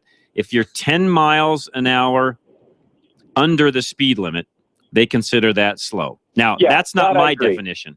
That's what I agree. 3 miles under, I think, is fine. If you're going over the speed limit on purpose, you have a problem. You have a failure in your character. Yeah, quit yelling at the people that are in the left lane slowing you down, because if you're doing 75 and the 65 and the other guy's doing 68, quit your whining. Right. And then when I was driving from Denver down to Colorado Springs, I'd have idiots doing 70 in a 55 and a 65 and a 75 mile an hour zone. And in the first two, they'd be pissing at me and I'd be passing them at 75. Right.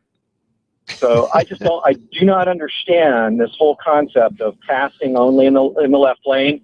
That's the other thing, because every time you change the lane that you're in, you're actually putting yourself and those drivers around you at risk. So you want to stay in the lane. I mean, when I was a kid, I actually got busted in Oklahoma for excessive lane change, is what they called it. Excessive lane change. Yeah. So, weaving, basically. That's exactly what I was talking about. That's what they do. They drive in and out of every lane. But I wasn't weaving. I was just moving. In fact, I was doing the opposite. I was trying to let people past me. Got it. Because I was going slower. I was trying to find something. Got it. So, but the point is every time you change lanes, you're putting everybody at risk. That's true.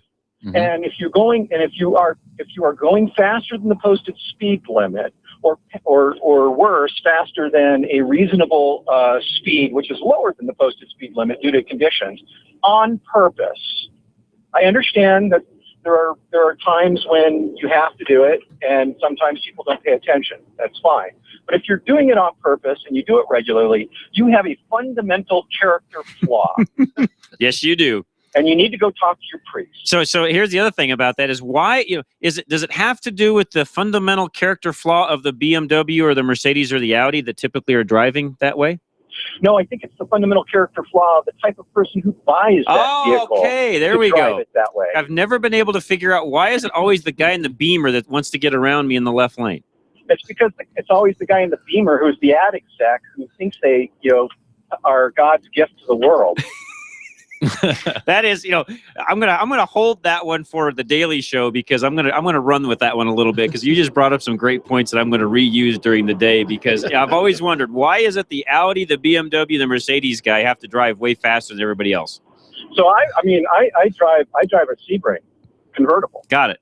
But I drive the posted speed limit unless I'm not paying attention, and then I deserve to be.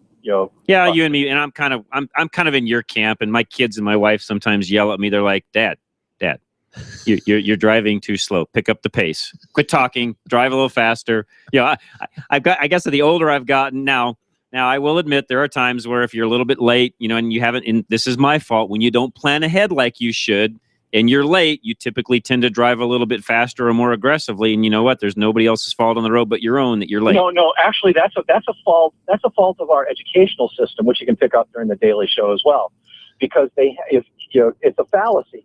You have to have probably at least 4 or 5 hours of driving, and you have to do more than 15 to 20 miles over the speed limit for it to be even close to coming out to be a reasonable thing to do to bust the speed limit. Yeah. And do the math. Just do the math. It does not pay. The risk does not. The risk, no, you're right. Not even just the ticket. Okay, I'm just talking about the risk that you're adding to the environment around you. You're right. You're right, John. You're right. 100%. Can't disagree with that one at all. Thanks for the call, man. I really do appreciate it very much. Great comments. And he's right. Aggressive driving over the speed limit. And his point of, today, I was coming down I-70 East. Larry knows the section between where you get on at 270 and you have to get off again at 225. And I'm doing 63. The car I'm driving right now has got the little digital readout. I'm driving a new RC, which, by the way, is hard to keep under the speed limit because that Lexus RC flies. It runs really, really well. That's a little maroon one? Yeah, it's a good-looking car. Yeah. It is a fast car. It runs really, really well. But I'm doing 63 because it says it right on there. And I look in front of me, there's a Denver PD who's pulling away from me, which means he's doing 65, 68, something along those lines. And it's 55 posted right there. So I felt like 63 is probably, but keep in mind, I'm getting passed because I'm not going, quote unquote, fast enough. And I mean, there was a taxi cab in the left lane that had to have been doing 80 that came all the way up, got right next to him, passed him, which means he had to have been doing 69 or 70 because you knew the cop was doing 68 or so. No lights, no nothing. So to John's point, you got to do 20 over, I think, anymore to even hardly, to get, in a lot of cases, to get pulled over is what he's really saying. Now, that's not always true. Right. Don't go out there and say, John said I wouldn't get a ticket if I went 20, as long as I stayed 20 over or under, I would be. No. I'm not saying that. Depending upon where you drive, you may get one at 5 over. But I think to his point, he's generalizing, saying in most cases, you've got to go 20 over or more to even get a ticket. And in a lot of cases, he's exactly right. So, well, all right, let's do this. Randy in Castle Rock, hang tight. We'll be right back. He's got a question on a 2009 Kia. We got a couple of lines open. Give us thoughts on driving slow in the fast lane. I guess you could even comment on just driving slow, period. Oil. And then what about Father's Day? 303-477-5600. We'll be back right after this. Don't go away. John Rush, Drive Radio, KLZ 560. Reliability. It's what every driver wants from their vehicle. Regardless of make or model, you want your vehicle to take you where you need to go. Reliability is exactly what Colorado Select Auto Care Centers offer. They've set the standard for excellence in automotive repair and maintenance. Each Colorado Select member currently offers Napa's Peace of Mind warranty, but are now also offering an extended 2-year or 24,000-mile warranty on repair work. You won't find this offer anywhere else. To find a Colorado Select Auto Care Center near you, log on to drive-radio.com or call 303-546-6272. At Napa, we're always trying to make the great parts we sell even better. From the bacteria-killing surface on our cabin air filters to our revolutionary new Adaptive One brakes. And every Napa part is covered by a warranty good at any of our 6,000 Napa Auto Parts stores. Yeah, maybe you don't get this at your average auto parts store, but we've spent the last 80 years making sure we were anything but average. Go to NapaOnline.com for a location nearest you. Napa, get the good stuff. This is Tilden Total Car Care, where life is about helping as many people as you can, as fast as you can. When I saw the $1,725 estimate for my car, I nearly panicked. She's freaking out. Single mom. It's the only car in the family, but she has to do it. There's no option. So she comes to pick up her car the next day. We had it done. The Tilden manager said, well, I have a little bit of change on your ticket. And she has the big eyes and, oh heavens, now what are we up against? When the Tilden car care manager told me that he found a way to save me $550, I cried. It was beautiful. Wow. A little extra effort made my terrible day a little bit brighter. This is the kind of above and beyond service Tilden Total Car Care provides every day. Because at Tilden, life really is about helping as many people as you can, as fast as you can. Tilden Total Car Care, Federal at Bellevue or at 6th and Peoria. Word of mouth is a great way to find professional references, but choosing an auto technician, it's one of those exceptions, unless that referral comes from another auto technician. Think about that for a moment. A referral from one competitor to another. Every Colorado Select Auto Care Center offers the industry-leading 3-year, 36,000-mile warranty on every repair. The dealerships can't even match that. Find a Colorado Select Master Technician near you at coloradoselect.org.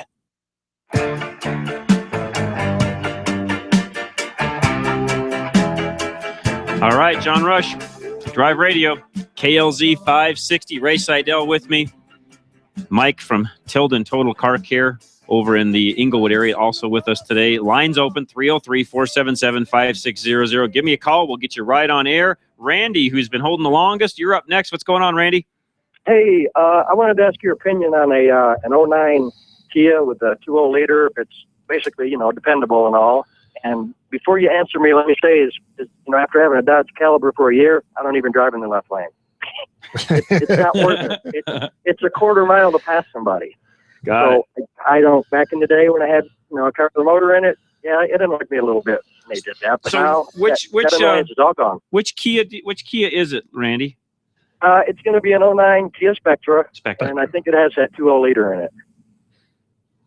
And I have had several Kias, and I've had good luck, but they were pretty well new. This one here now, 09, so it's, 6 years old or so?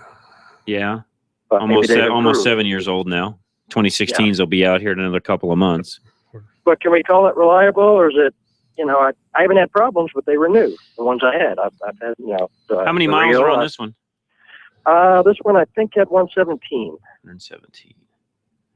I mean, it sounded pretty good, and there's no leaks or anything, and everything looked good. Like any other used car, as long as you do a good pre-inspection on the car, pre-purchase inspection, not a post-purchase inspection, but a pre-purchase inspection, have it gone through. I wouldn't have any problem buying that car personally. And again, you're right at 120. I think is one of the major timing belts and stuff as far as maintenance. So, they might be ready to do some maintenance if you buy it. That could be the reason why they're getting rid of the car. Again, I'm not sure when the mileage was for timing belts on that one, but that I believe that one has a timing belt. I'm not 100%, but just check into that maintenance schedule and see what you're going to need to get that solid again and roadworthy or so safe. Maybe it sounds like the car is decent. I better find out who owned it and how they treated it. Yes. That was going to be my next question. And always have an inspection when you're buying a vehicle. Right. The $50 to $100 range to look over your vehicle to tell you if it's a deal or not is well worth the investment. That's exactly right. Oh yeah. And one other thing, and this leads to another topic that I had for today, Randy. So I appreciate you bringing this up. One thing that is also key to know. Yep. And most people don't understand this. There was a kind of a potential lawsuit, maybe is the right way to say it, with CarMax, one of the local. They have a nationwide used car lot where they're selling vehicles that have known recalls on them to the general populace. And I'm not mad at CarMax, by the way. This is not a slam at them. It's not their job to fix cars under the recall.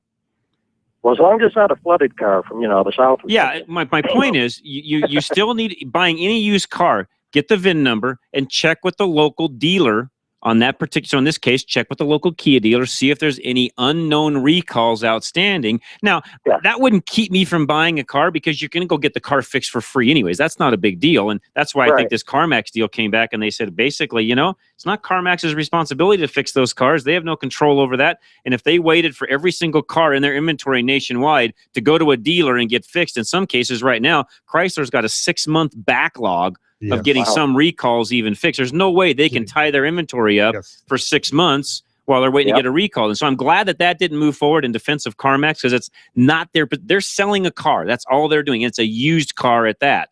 So in your case, Randy, biggest thing is just make sure there's no recalls open on it.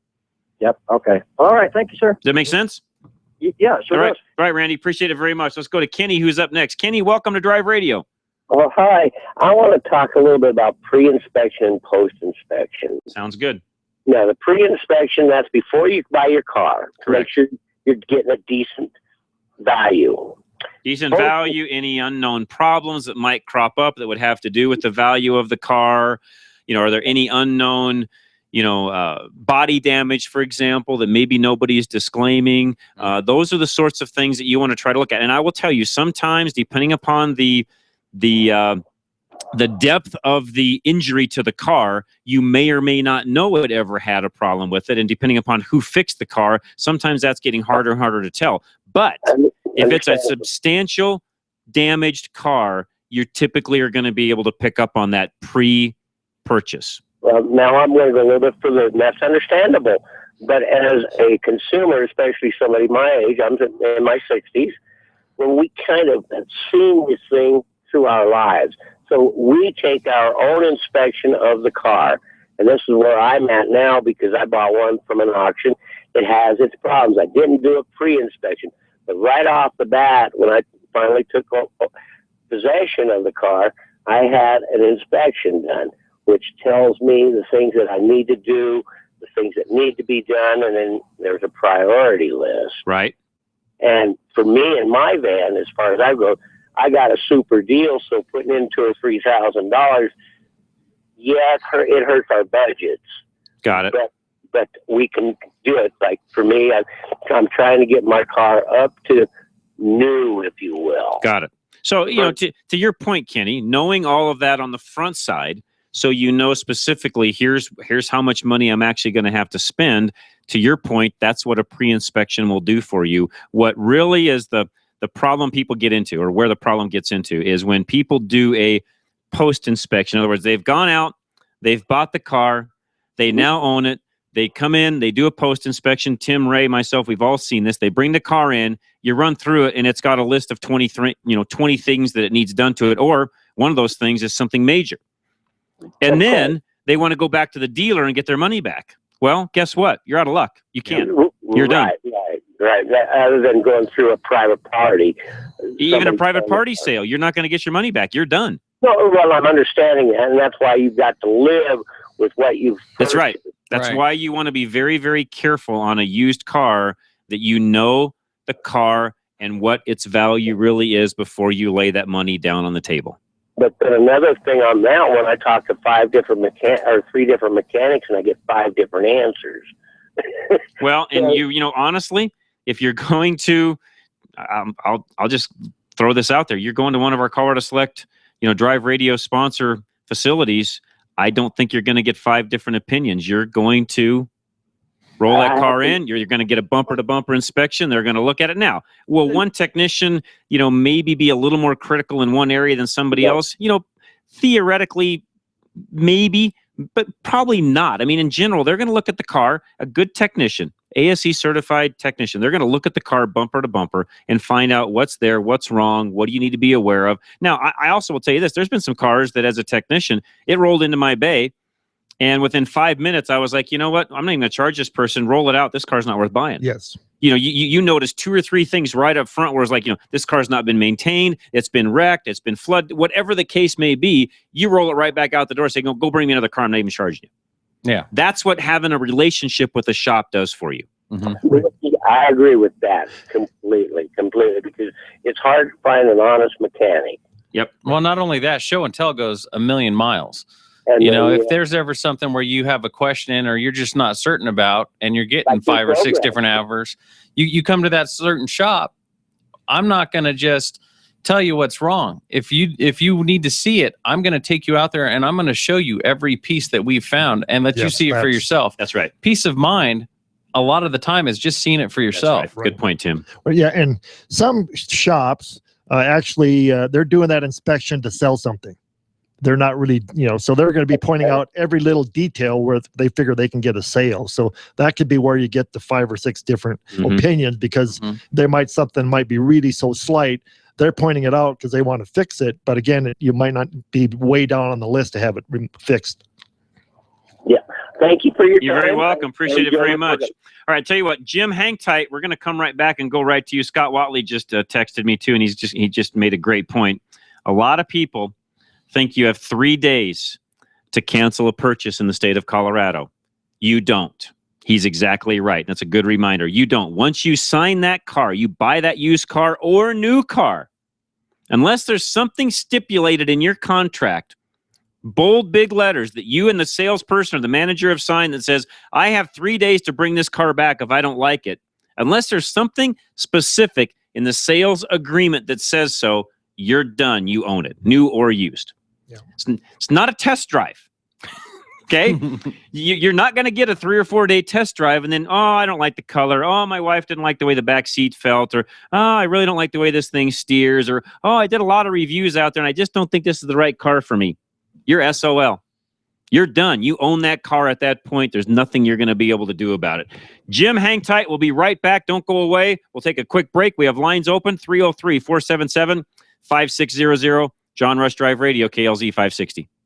Today's cars and trucks are very complicated and can be expensive to repair. At Arvada West Auto and Truck, we can help you to understand the complex nature of repairs. We specialize in computer repairs. Maybe you have tried another shop and you still have the same problem. Let our highly experienced technicians at Arvada West Auto help you. Call 303-422-1065 or stop by and see us at Arvada West Auto and Truck, 11752 West 64th Avenue in West Arvada, or visit us on the web at arvadawestautoandtruck.com. 303-422-1065. Hi, this is Amanda from Geno's Auto Service in Littleton, and after 32 years of business, we've expanded. At Geno's, we're proud members of Colorado Select Auto Care and offer the Napa Nationwide Peace of Mind warranty. We're AAA approved and for your convenience offer loaner vehicles and courtesy shuttles.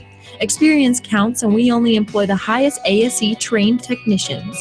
We're conveniently located at Bowles and Platte Canyon, so stop in. or visit us online at genosautoservice.com. Under normal circumstances, I would never allow my mechanic to repair my transmission. For that, you need a specialist. There is one repair shop with the very rare expertise in both master auto repair and transmission repair, and that's Larry's Automotive and Transmission Repair. With Larry's, you've got the premier ATRA certified transmission specialist and an ASC certified master mechanic under one roof. This means they don't have to refer you to a transmission specialist because they are the transmission specialist. It's more efficient this way. Your repairs are done more quickly by the same guys who already know your car. And since Larry's Automotive would rather repair your transmission than replace it, you'll save hundreds of dollars on your vehicle. Everything under your hood, under one roof. Larry's Automotive and Transmission Repair, and a member of the Colorado Select Auto Care Centers. Call 303-427-2108. 303-427-2108. Ask for Larry and tell him KLZ 560 told you to call. We've all been there. You're under the hood and suddenly realize you don't have the parts you need. Or even worse, you don't know what parts you need.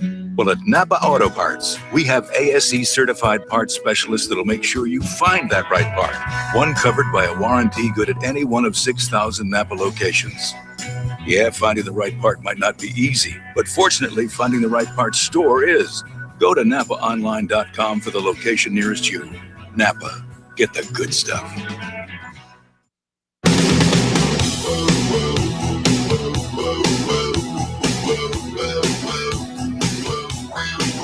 All right, John Rush Drive Radio, KLZ 560, 11:30 in the morning, and Terrence Cross, our engineer now, stepped in, took Charlie's place for just a little bit here. So on Saturdays, we're still looking for a part-time weekend guy, aren't we, Terrence?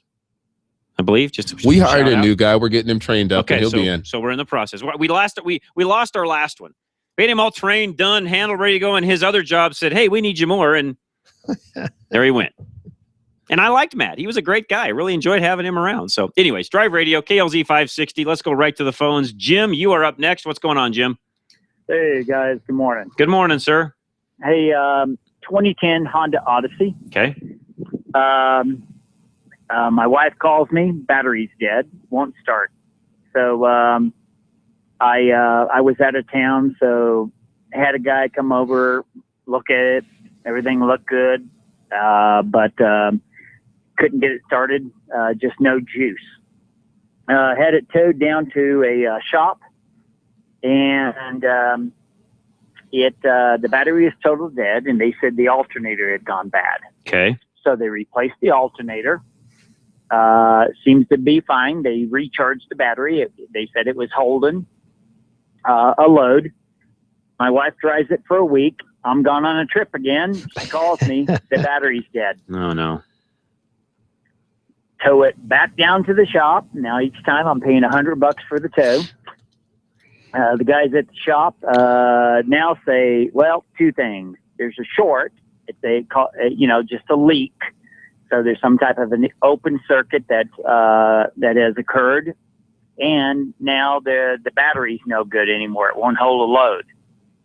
So what they're telling you is they believe the battery's no good anymore, and it has a draw on it. Yeah. Okay. Which means it's not an open; it's actually got a closed circuit someplace drawn on the battery. Short, exactly. Open. Yep. 2.8 amps. Yeah, 2.8 is enough to draw it down. That'll do it in a hurry. Yeah, it would. Not like a clock that's, at point exactly. That's milliamps.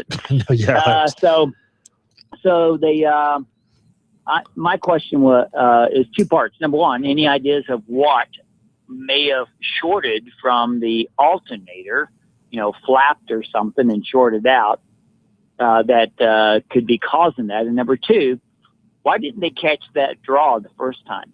Good question. They should have caught the draw the first time. Yes. And the other thing that I would be suspicious of is, when did you have the alternator replaced? How long ago? A week ago. I would also be suspicious that the alternator is not the draw. Right. Because that can happen. Or the alternator wasn't the problem, but that's either or. But I've seen alternators draw, faulty alternator draw on the battery. If you got a bad diode, they'll definitely drain the battery down. And what's suspicious is you didn't have this problem prior to putting the alternator on, right? Well, maybe. Well, maybe had it to begin with.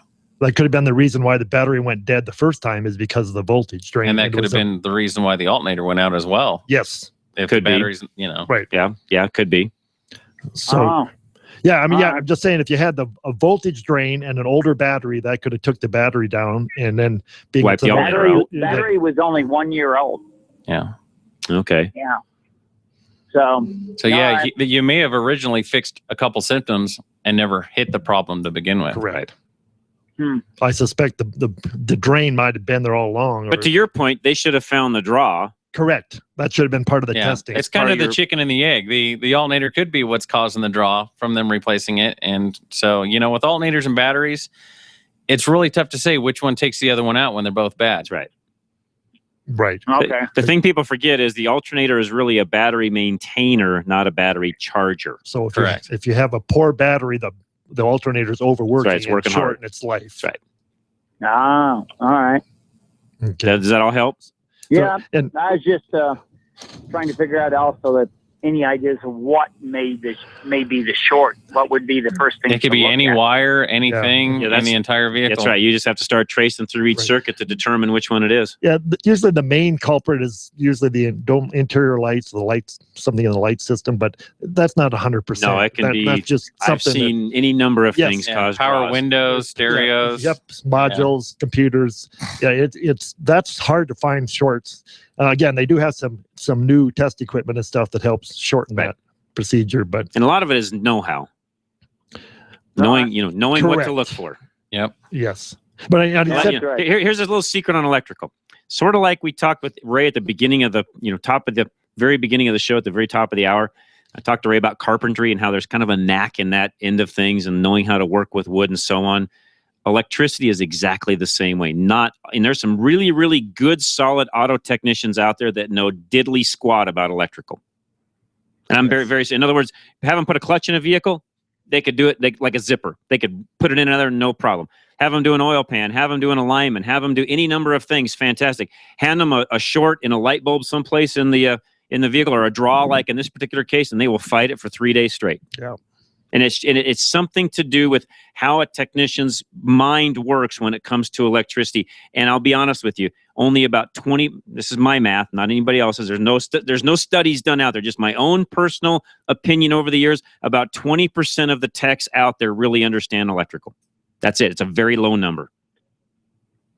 All right. So maybe take it to a shop that specializes in that? Or not specializes, just has technicians that understand electrical. Yeah, I would definitely, search for a different shop. Yeah, somebody that understands what's going on. And if you really need help with it, drive it up to Dennis and Parker, and he'll help you.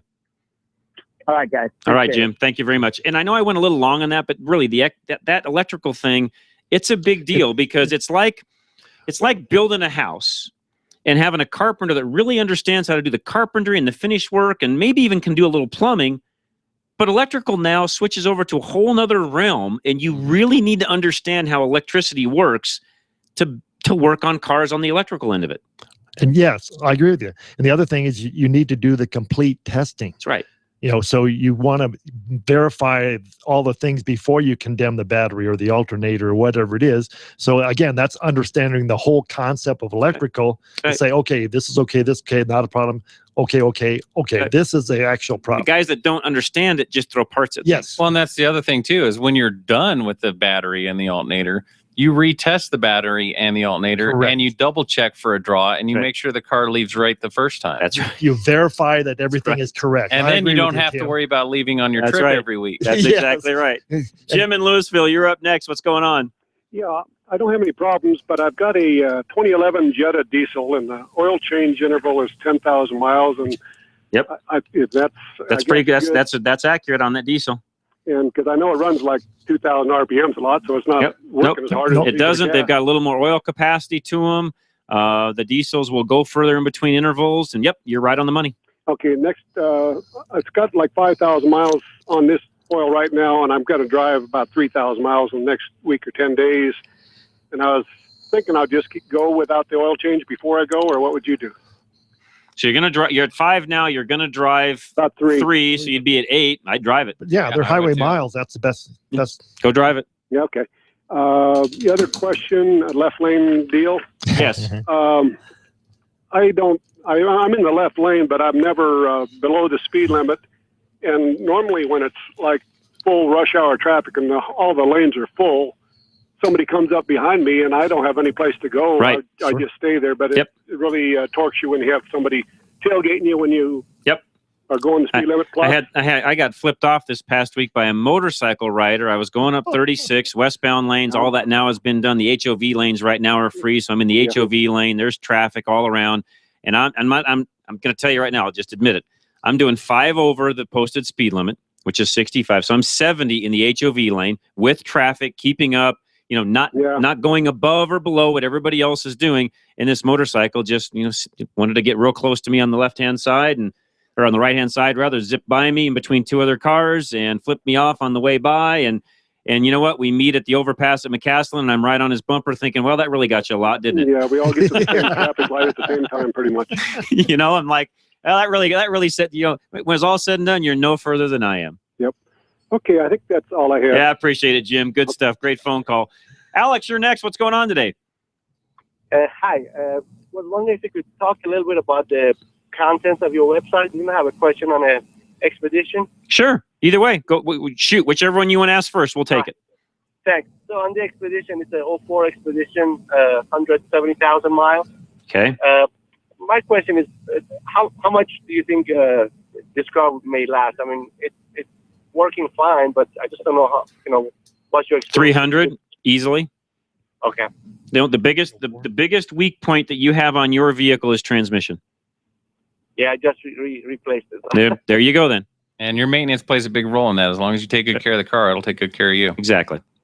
And I say that because I own a few of those Fords that we use in the fleet on a daily basis, and I plan on running them a whole lot further than they are now. And I've got some with that same mileage that you're at, and we're running them every day right now, and I have no plan on stopping. All right. One quick question also on maintenance you touched on.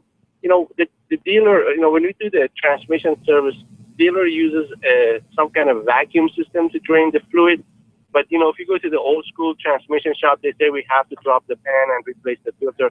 What's your thought on that? Depends on the vehicle. And in some cases, we're going to recommend you drop the pan and use the modern technology of flushing it out. It depends on the vehicle, the length of time you had with your last service, and so on. It's very vehicle/customer specific, depending upon whether we drop the pan or not. But if you just do that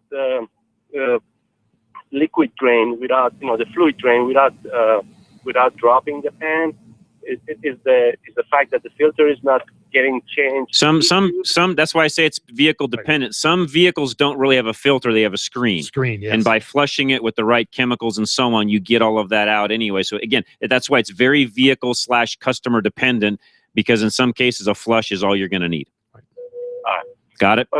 Yeah, appreciate it. And then if you could talk about a little bit your website and hang up and listen. Thank you. Okay, appreciate it. Yeah, and as far as the website goes, it's drive-radio.com. And I will say right now, I'm working with our developer to get some updates done to that. We haven't updated it for probably, Ray, 4 years now, probably something like that. So we're due for an upgrade. So I'm working with a developer right now where we can get that upgraded, get some more content. Things get delivered so fast now that we use Facebook a lot to even deliver content. And that's facebook.com/Drive Radio. But really, drive-radio.com. We put all the things up there. You get links to the podcast. But we're going to do a better job here in the near future of actually integrating some of those things where you're not having to click a link and go outside and do all that. We'll just kind of integrate everything together. So be looking for changes in the very near future. But you can find right now all of our sponsors, all of our partners, tips, tricks, maintenance, podcasts. All of those are on our website, drive-radio.com. Keith, let's get you in before we do our next break. What's going on today? I have a CV boot that's bad, and I talked to one shop, and they said, well, we can just change the boot. And the next shop says, no, it's easier to get a new axle. What are you driving? This is the 2001 Pathfinder. Yeah. Put an axle in it. Yeah. Put an axle in it. If you do one side, do you have to do the other? You wouldn't have to do both, but if you're going to do it, do both ends, do both joints, do both boots, put what we call a half shaft in it. There's no sense in just doing the boot. Okay. Right. That's the cheap way to go. And they're both right. You can pull it, put a boot on it, put it back on, and run it. But at 2001 with how many miles? 180. Yeah. I would put an axle in it.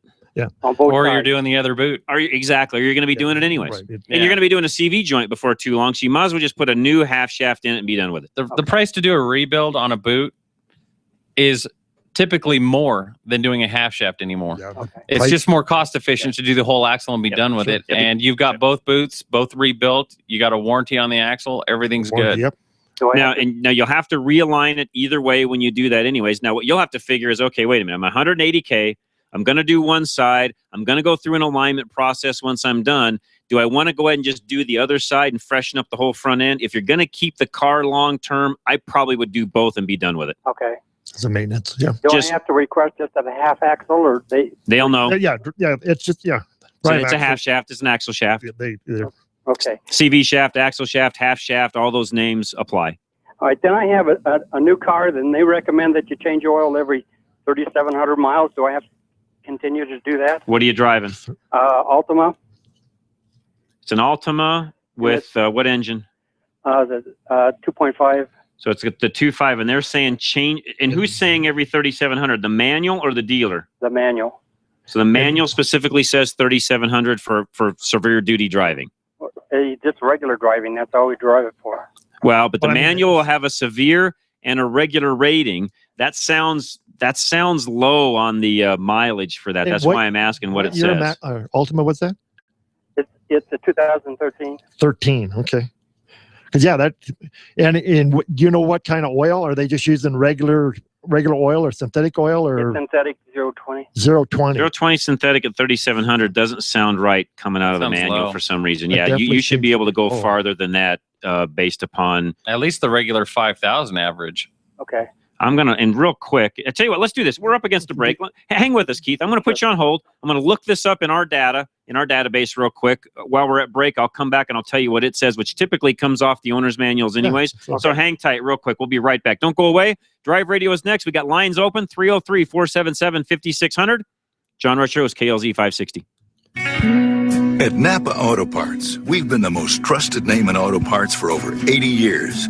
Probably because we've never stopped looking for ways to make the great parts we sell even better. It's a commitment to quality you'll find in every one of our 310,000 parts. From the bacteria-killing surface on our cabin air filters, to the patented damping mechanism on our drive-align belt tensioners, to our revolutionary new Adaptive One brakes. And Napa parts are covered by a warranty that's good at any of our 6,000 Napa Auto Parts stores nationwide.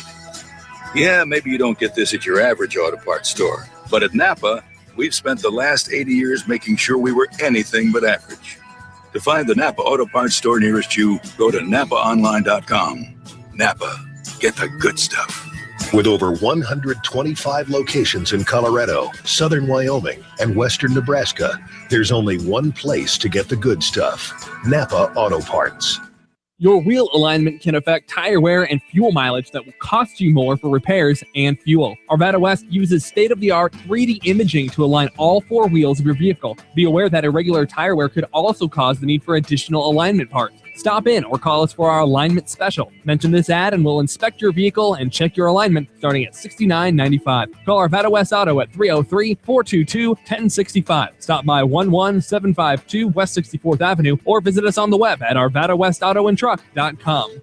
We breathe dirty air every day, and believe it or not, the air you breathe inside your vehicle can be even more polluted than the air outside. Thankfully, many of the vehicles sold today are equipped with a cabin air filter to help keep the air inside your car clean. If you are driving a car with a dirty or clogged cabin air filter, not only are you breathing dirty air, but it also puts a strain on your car's HVAC system, decreasing its performance and longevity. K&N, the inventor of washable automotive air filters, has applied its decades of high-flow, washable air filter design to cabin air filters for cars and trucks. These robust filters clean and freshen the air coming into your car's interior and are electrostatically charged to hold dust and dirt. They feature a pleated filter media that helps capture most mold, mildew, fungus, spores, bacteria, germs, pollen, and other allergens, while still allowing a high volume of airflow. They are strengthened by a custom design frame for a great fit and years of use. Best of all, K&N cabin air filters are washable and clean up easy with the K&N Refresher Cabin Air Filter Cleaning Kit. They typically only need cleaning every 12 to 15,000 miles or once a year, but you can wash them more often if you'd like, and K&N backs them up with a 10-year, 100,000-mile limited warranty. They come with easy-to-follow installation instructions so you can easily replace your old filter, usually in 5 to 10 minutes. Keep the air inside your car clean and fresh without continually burying and throwing away disposable filters. Find the K&M washable cabin air filter for your car or truck at knfilters.com. That's knfilters.com.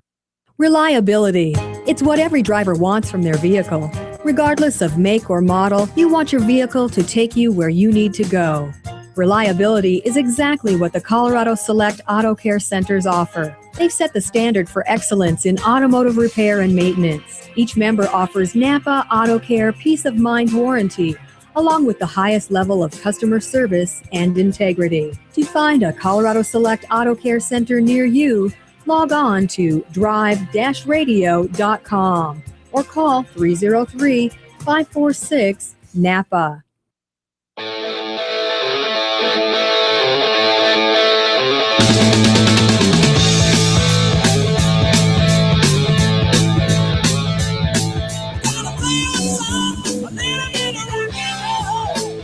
All right, John Rush, Drive Radio, KLZ 560, along with Ray Seidel from Four Seasons and Tim from Tilden Total Car Care. Keith, we looked some things up on your Nissan over the break, and there's 2 schedules for your car. There's a Schedule 1 and a Schedule 2, and I'm guessing it has to do with your driving style and so on. Right. Schedule 1 is $3,750, like you said.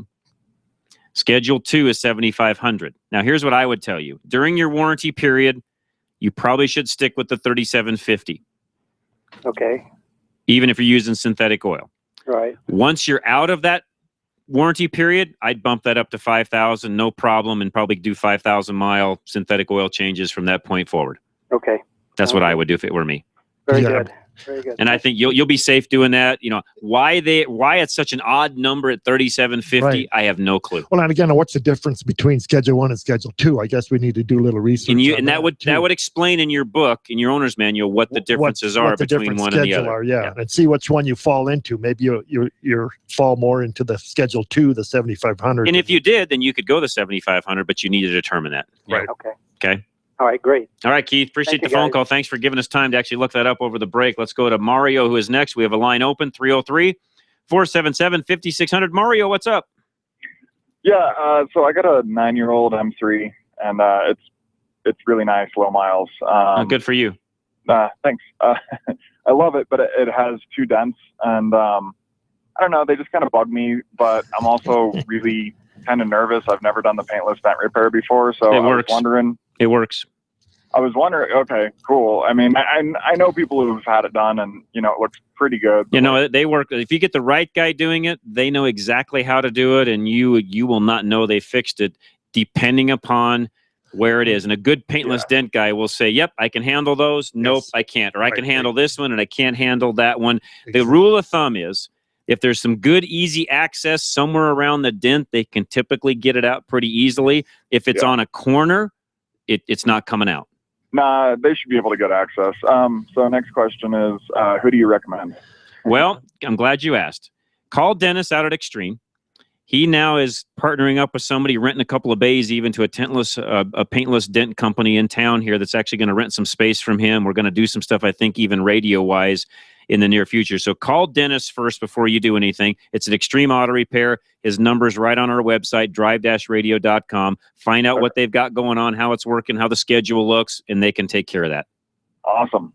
Thank you so much. All right. Appreciate Mario very much. Great question, by the way. And guys, I've seen some miracles with paintless dent guys in the past where it's I've had some miracles. I can't believe you guys got that dent out, but I've seen it happen. So Dave, you're up next. What's going on today? I had a question about Ford F-150 EcoBoost that my nephew is kind of interested in, and I'm interested in the Ford 6.7 diesel, and just wondered a track record or if it's something to look into or another brand.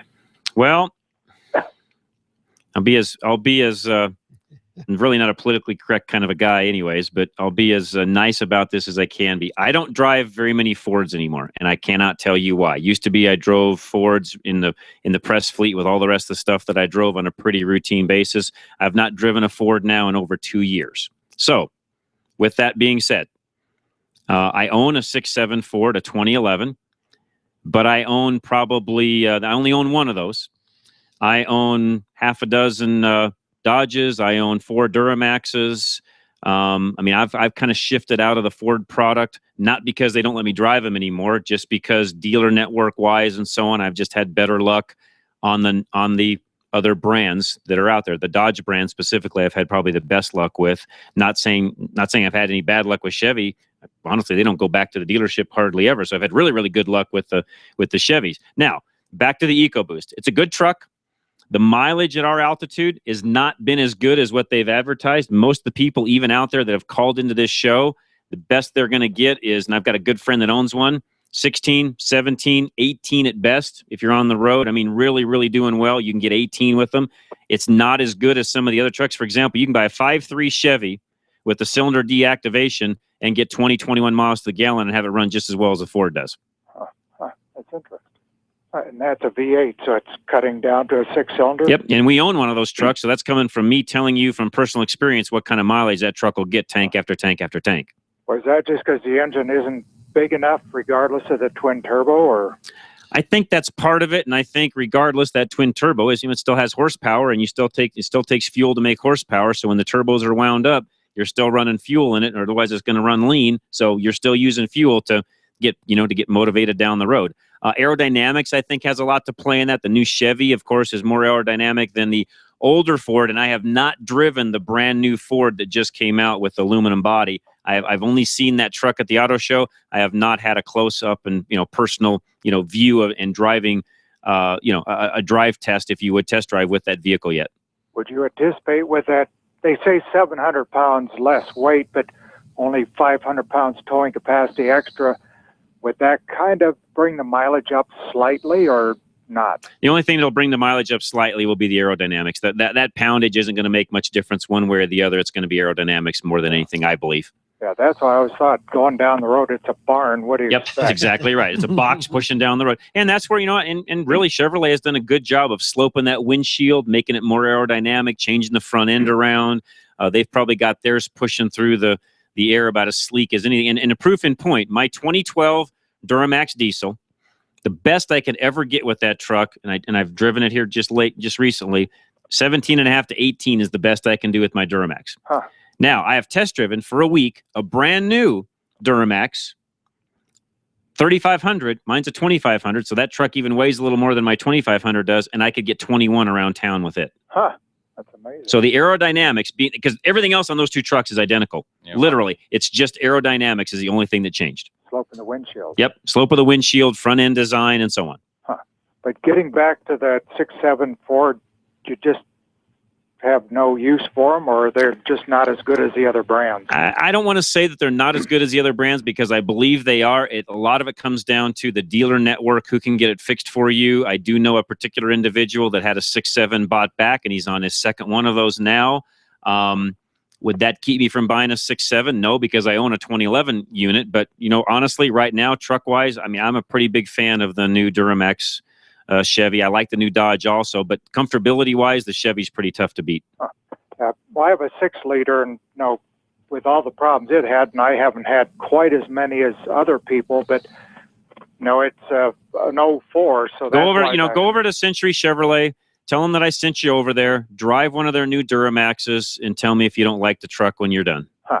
Well, I guess I've been driving Fords for years, so I'd have to get used to the emblem or something. You'd like the ride. I can tell you right now, the ride on the Chevy will be much better than the Ford. That I can attest to. Well, driving a 3/4 ton diesel truck for years, the ride isn't the purpose I got. No, I agree. But the older I get, the more of that ride I like, and I tell you, the ride on the Chevy will be better than the other two trucks. Now, they're all great trucks. All three of those trucks are fantastic trucks. I'm not taking anything away from any of those trucks.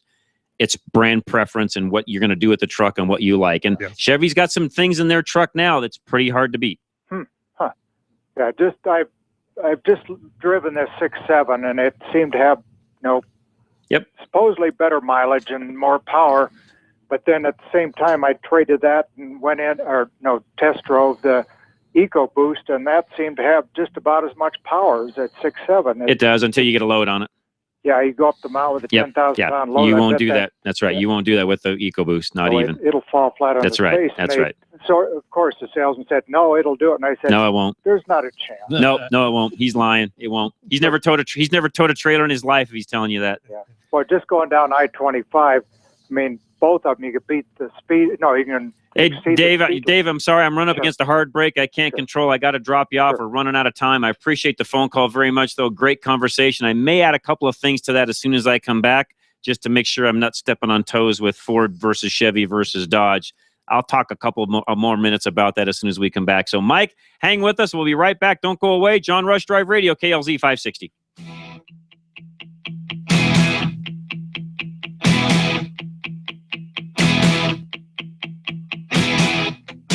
I don't mind you coming here, wasting all my time.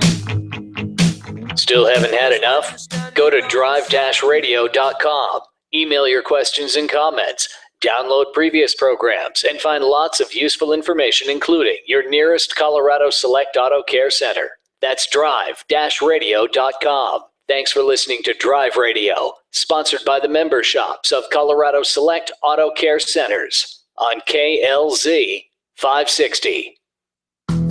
Drive Radio is a presentation of Colorado Select Auto Care Centers. The independently owned and operated shops of Colorado Select hold each other accountable for the highest standards of technical expertise, honesty, and professionalism. They all understand that choosing a mechanic is risky business, so Colorado Select was created by this exclusive group of like-minded professionals who are dedicated to raising the level of consumer confidence in Colorado's auto repair industry. Schedule your next oil change at any of the Colorado Select Auto Care Centers heard on Drive Radio, and you'll immediately see the difference. For the complete list of all the member shops in the state, visit drive-radio.com.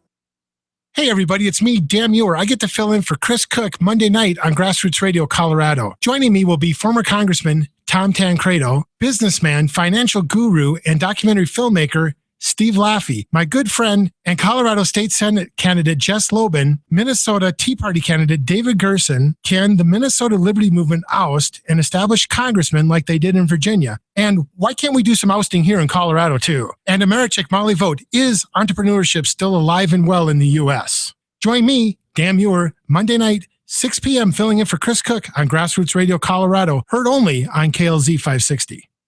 Mark your calendar for June 26th to 28th at the Colorado Convention Center.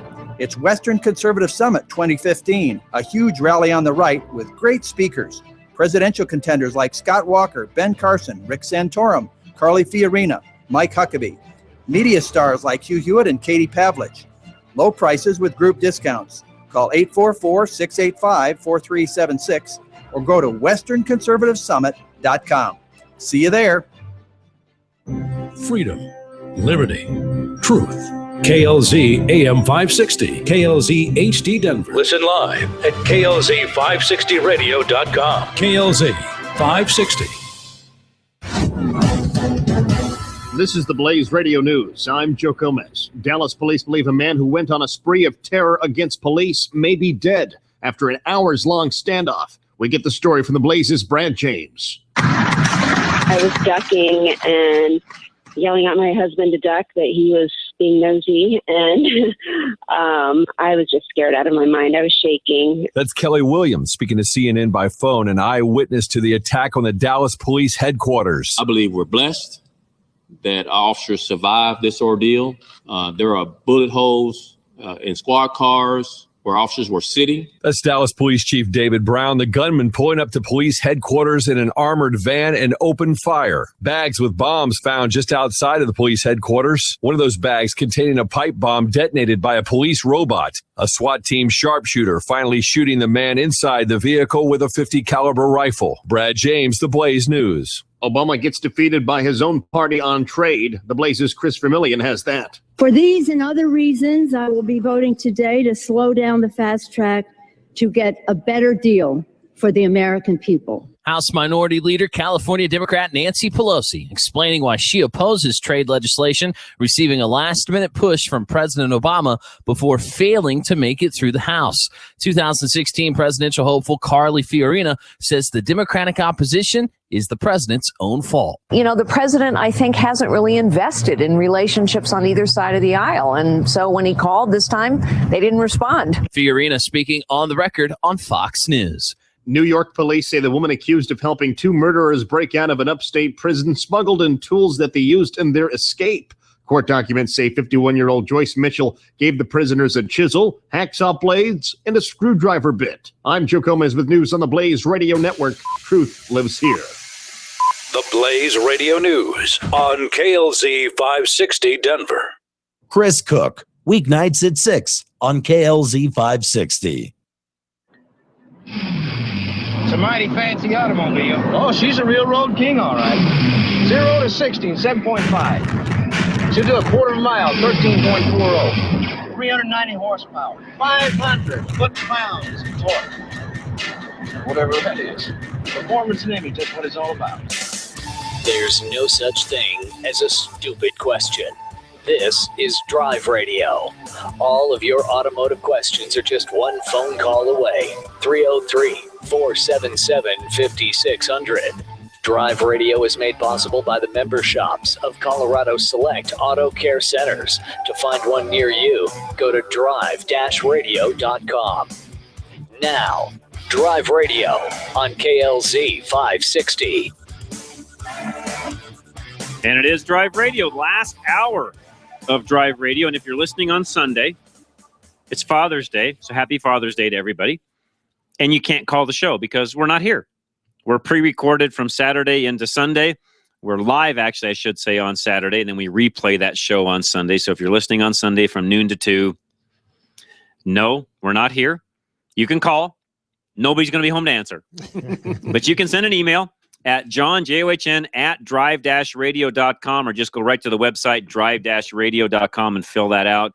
Let me get this call out of the way. That's not the right way to say that. I like taking calls. So let me get Mike handled first. Then I'll tell you the rest of my story on the Ford, Chevy, Dodge side of the fence. Mike, welcome. What's going on today? Hi, gentlemen. As usual, a great show. Ray, how are you? Doing well, Mike. Doing well. A real quick thought when you're, about mileage and turbos and EcoBoosts, et cetera, as you look and compare things across the board. One of the things that in your aerodynamic comment is good now on this day and age. The other thing is what I want to call the human factor. And that is when you drive one of these EcoBoosts, it's kind of fun to be in the turbo. Very true.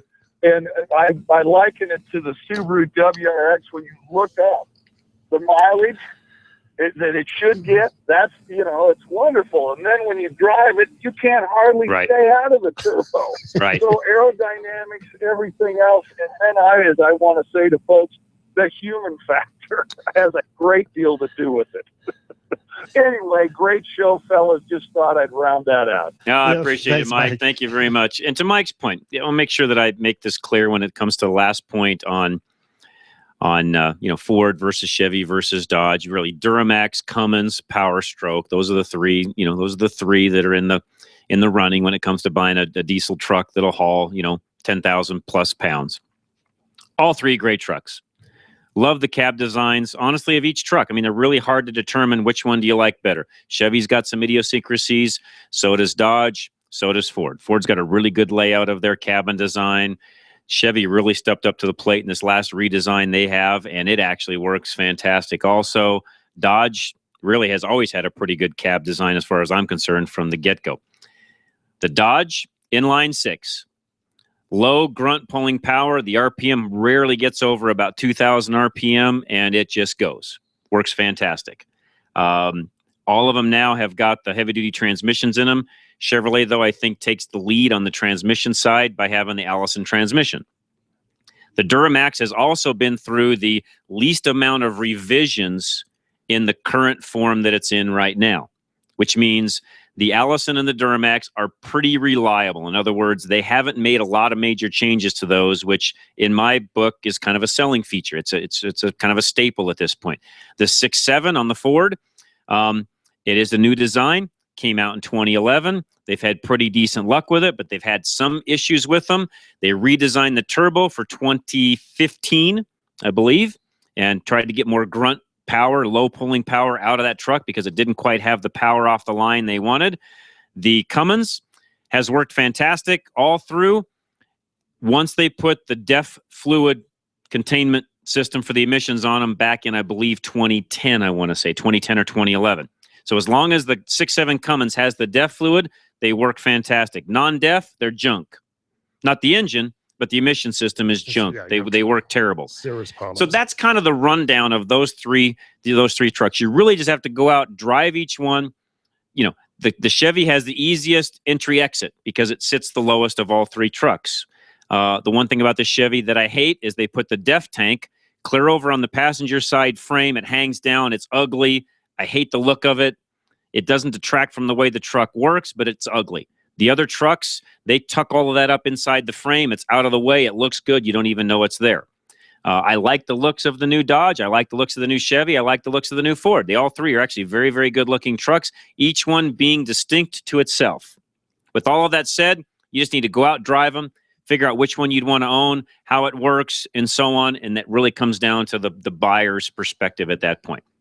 Now, would I buy a Ford? No. 2 reasons. Dealer network around here, I hate. Every time I take one of my Fords in to get some sort of a warranty work done, I get a laundry list of other things they want me to spend money on that have nothing to do with actually getting the truck fixed under warranty. And I'm a fleet shop. I do my own work. I just want my truck fixed. It's partly why I won't buy a Ford. The second reason I won't buy a Ford, I don't ever get to drive any. And my feeling on that is, Ford, I don't know what you're trying to hide. Why you won't let the largest radio automotive talk show in Denver drive your product, but since you won't let me drive your product, I have a hard time selling your product. Fair enough, guys? Yeah. I mean, I drive everything else. Chevy, Dodge, Chrysler, Ram, Fiat, Mercedes, BMW. I mean, I go down the list. Everything else I drive except Ford. It's not like it's an exotic. It's not like it's a Lamborghini that, you don't want to trust anybody behind the wheel. Right. I mean, it's a Ford for Pete's sake. It's not that big of a deal. So because of that, I have a hard time pushing that particular product because, frankly, I don't know that much about them. I don't get behind the wheel of them. So it's hard to talk about something that I know nothing about. So that's my side of the fence when it comes to the Ford product. Frank, you're up next. Hey, John. How you doing today? Doing good, sir. What's going on? Quick question for you. 2 questions. First of all, when oil is put in an engine and you have it, say, in a storage car, storage vehicle or whatever, besides just the normal, like change it once a year just because, what's the shelf life of oil when it's been exposed or sealed up, no air getting into it indefinitely? Yeah, it should be. There's nothing there. If as long as it's sealed from the air, there's nothing there for it to oxidize or, there's nothing to go bad. I mean, I've seen oil come out of a can that's been sitting around for 15 years that somebody pops open and the oil in it's still good. But if it is exposed to the air? If it's exposed to the air, it's a different situation because it can collect moisture. It can oxidize. It can have problems just sitting open to the air, sludge up, et cetera. So it will degrade over time when exposed to the air. Now, how long would it take for oil to go bad exposed to the air? I don't know. The biggest thing we run into in today's world is the API specs and what changes on the requirements of the manufacturer on the oil. Typically what happens is that oil gets dated as far as what it could actually go inside of engine-wise. Not so much that the oil itself is bad, it just doesn't meet the modern specs. Correct. Okay. Well, next question. On antifreezes, exactly what's the general rule on mixing different types? Don't. In orange, red? You can't. You don't. Rule of thumb is no mixing at all. And be careful of the quote unquote universal coolants. There are some really good universal coolants on the market that do work, but you need to know your brand, which ones they are, and whether they will work or not, and are they backed up by the company that's selling it. If not, don't mix. So those are basically the only 3, though: red, orange, and green. No, there's probably 5 or 6 now. There's blue and there is yellow. Yeah, there's all kinds per manufacturer. Yep. And do not mix. Yeah, the color doesn't mean. Yeah, the color doesn't really mean anything. Yeah, you don't want to use the color at all anymore. It is vehicle specific, like oil. Correct. Sounds good. Thank okay, you. you bet. Appreciate the phone call very much. All right, let's take John, who's up next. John, welcome. What's going on today? I got a question regarding my 97 Ford F-250 HD. It's a four-wheel drive diesel. Okay. And it just recently started. If I'm making like a hard turn, left, right, doesn't matter which direction, it's like the steering wheel lags coming back to straight.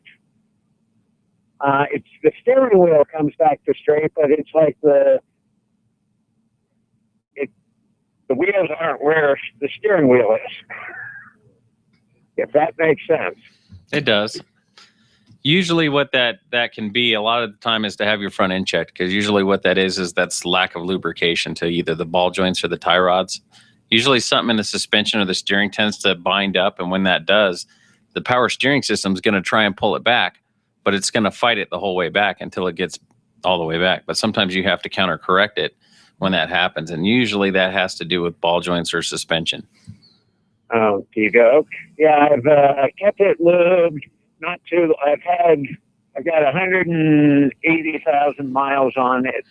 Had one set of ball joints on one side done about 15,000 miles ago, and the other probably 40,000 miles ago.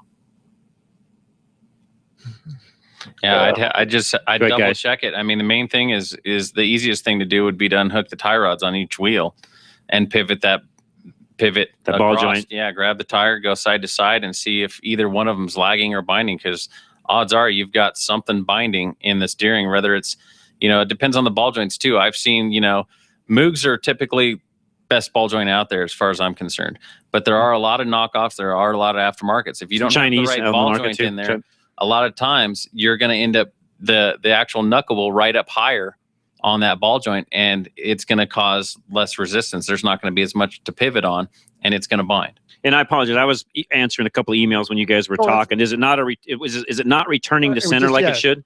Mm-hmm. It doesn't return to center. It does. It lags behind a little bit. Got it. Yeah. The other thing to check on that too is make sure the spool valve is not hanging up in the power steering gear itself. Sometimes if they hang up, they'll do the same thing. One quick test to see if that's the case. Yeah. BG, which I'm trying to get as a sponsor to our show here in the near future, if we can get this put together. But BG makes a great power steering fluid conditioner. And I have seen spool valves that are hanging up with that conditioner loosen up. And that's all you have to do. And it's an easy, cheap thing to put in. Napa sells those products. Any one of the local stores, just buy the power steering conditioner, put it in, and see what happens. Fantastic. I'll give that a try. Okay, appreciate it very much. With that, guys, let's take a quick break. One line open is all 303-477-5600. Be right back. Don't go away. John Rush, Drive Radio, KLZ 560. Hunting down that hard-to-find part for an out-of-the-ordinary car can be quite a time-consuming chore. Unless, of course, you just go around the corner to your local Napa Auto Parts store, where we have over 310,000 parts, all of them made to fit and perform just like the original. Yeah, there are people who say it's the journey and not the destination, but those people have never tried to find an alternator for an 82 Fiat on a Saturday.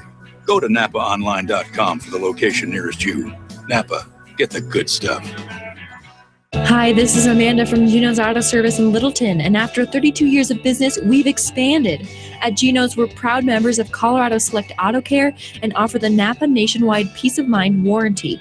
We're AAA approved and for your convenience offer loaner vehicles and courtesy shuttles.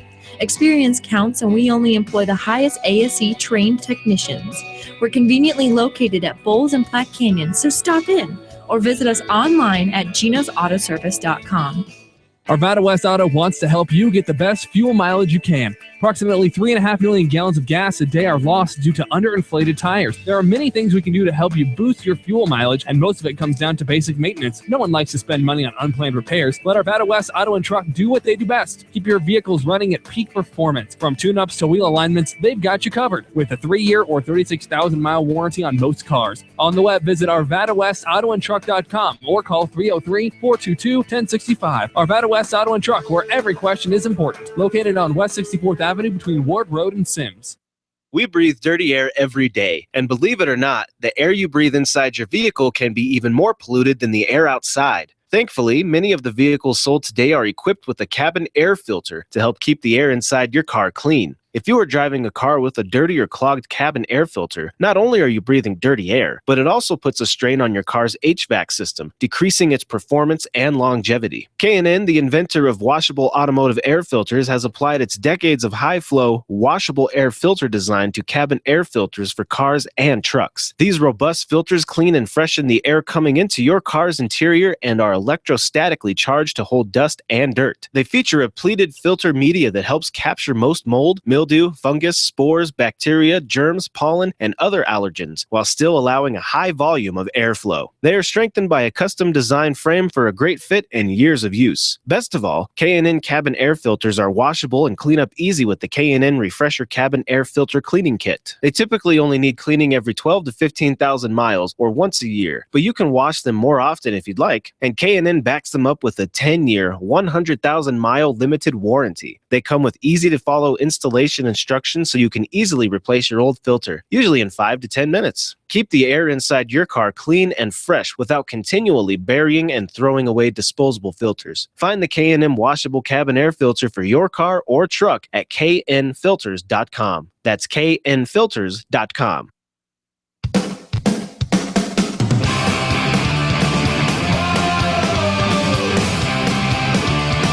All right, John Rush, Tim Bright, Ray Seidel, Drive Radio, KLZ 560. You can find all of our sponsors for the show. Isaac Bouchard, we've talked a lot about new cars today. You can actually find Isaac on our website, drive-radio.com. But if you want to call him direct, since we've been talking a lot of new cars, it's 303-475-1462, Isaac Bouchard. And then once you get that car bought,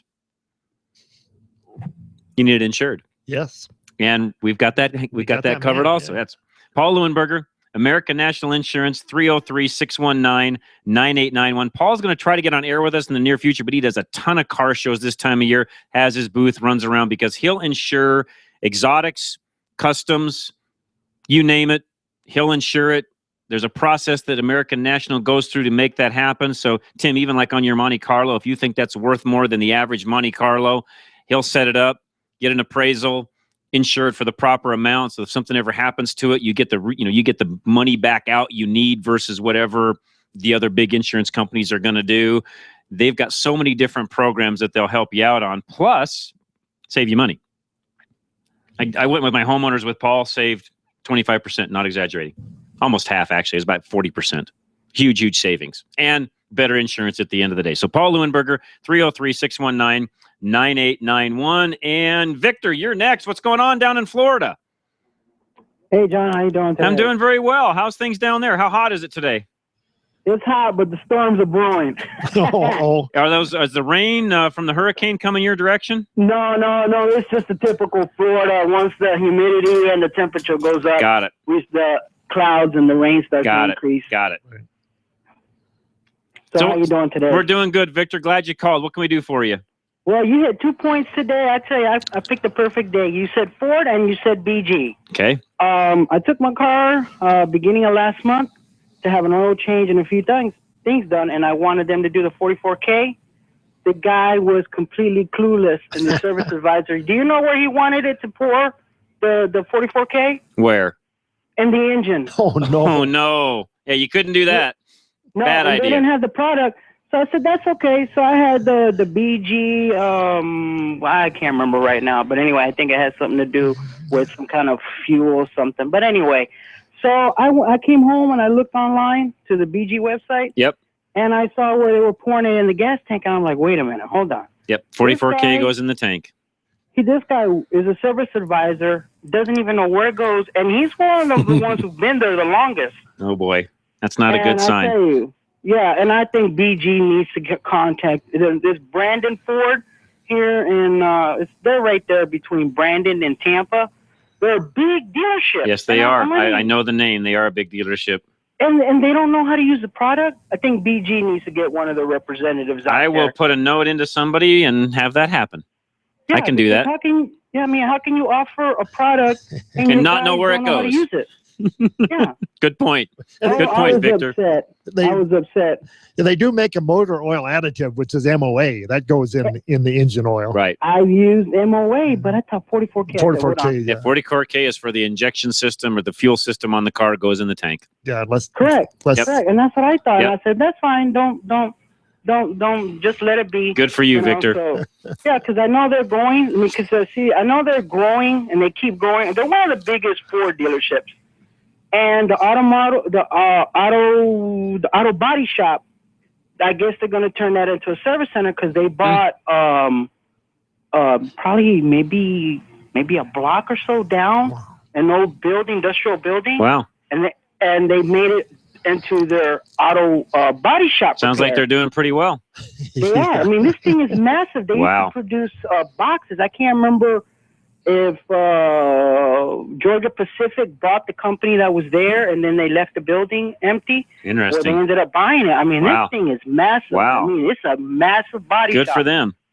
You know, so I'm like, well, wait a minute. You guys are, increasing your business. You guys are doing more on the auto body, but you're telling me on the auto repair, you guys can't get it together. Well, they just need a little training. We'll help with that.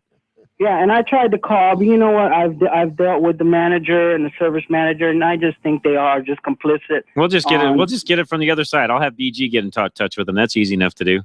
Yeah, because if you're going to sell a product, You gotta know it. You're also going to stand behind a warranty. That's right. And That's right. they don't know what they're doing. I mean, how would that go if somehow they pour something in my car and then I go back to BG? How would they handle that? Well, BG would actually come back and say, "Hey, time out, guys. Didn't do this correctly. Let's back up here." So, no, that's good information, Victor. I'll get that handled on my end. Appreciate it very much. Yeah. What else can I do that's for you, my- man? Anything else? No, that's it. I think if you're going to sell a product and you don't know how to use it and you don't know how to sell it and you guys aren't informed, then you need to back out. And if BG's product is really that good, because I have used the product before, somewhere else. Yep. It's then good product. I think they need to separate I'll make a phone from- call this week and get that handled. Yeah. All right, yeah, Victor. so- Thanks, man. Appreciate it very All right, much. thank you. You bet. You Have have a a great afternoon. Thanks for calling in all the way from Florida. That's our Panhandle listener there from Victor. We appreciate that very much. Mike, you're up next in Broomfield. What's going on?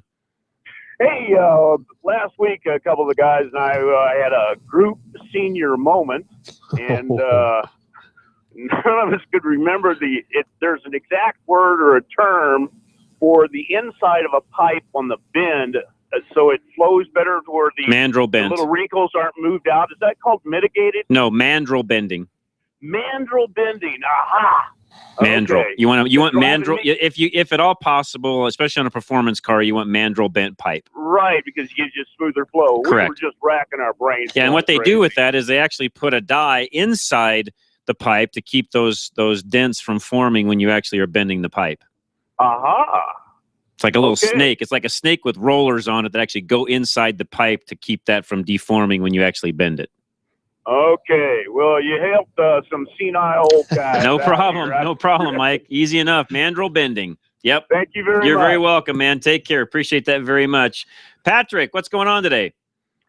Well, hey, the reason I was calling in, I think sometimes when you're driving down the highway, you see the darndest things when people strap things on the top of their car. Oh, yes, you do.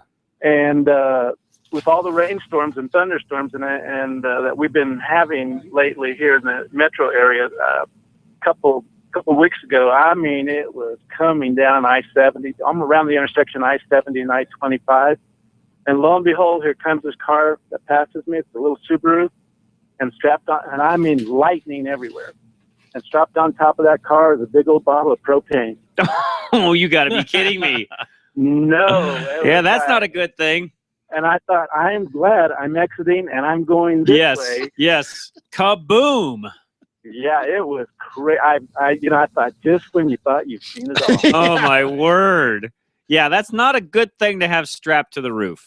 And That's furthermore, it's not a good thing to have strapped to the roof because what if it comes off? Well, yeah, that was the other thing. I thought, my gosh, even if it came loose and it just popped off that roof. Exactly. Oh, my.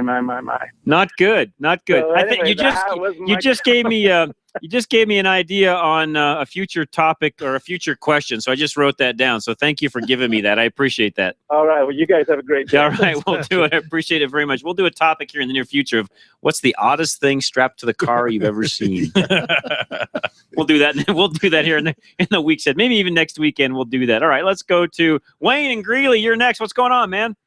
Hey, good morning, John. Good morning, Wayne. Good morning. I'm glad to talk to you guys again. Hey, I got a friend here that's got an older. I'm guessing it's some of this because I just happened to think, why don't I call the best mechanics I know and maybe that'll help his problem.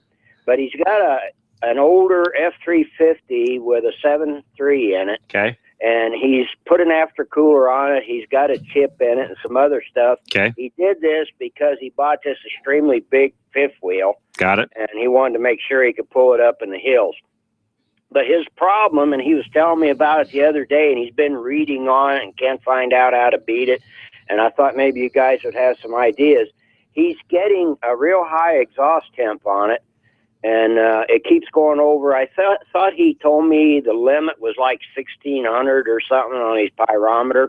And that's pretty hot. You really don't want to get much over. You don't want to get much over about 1,400, Wayne. That's 14. Yeah. Anyway, he was going, I think, 18 or something. That's when hot. You get on a long pull. That's really hot. Back out of it. Yeah. Have you guys come across anything that he could do to that to bring that temp down some when he's like on a long pull with that fifth wheel? Well, yeah, there's lots of things you can do. It has to do with injector flow, size of the turbo, size of the intercooler, size of the intake even.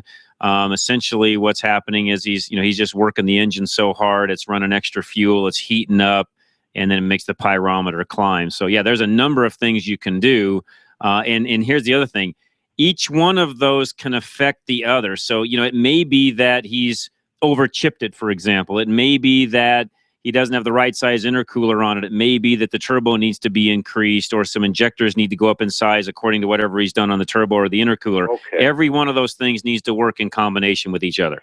So it can be beat if you look into it. He acted like he was up against a brick wall, and I thought, well, shoot, I'll just call. No, it can be beat, and he needs to keep tenths below 1,400. Okay. Well, now, here's the other question Here's the other question I have for you, Wayne. Where's the probe? Where did he install his probe? For the exhaust temp? Yes. I don't know. Because that also has a big bearing on how much did this. He's up in the hills right now with it. Okay. And I just thought, well, heck, you guys are on today. I'd ask you. I don't know. He put on this fancy aftercooler that's supposed to be, really the cat's meow. And then I don't know about the chip, but he's got a 3-knot shifter on that, or no, a 6 knots. He can put the. He's got a 6-gun. He's got a bank. He's got a bank 6-gun on it. It's what he has.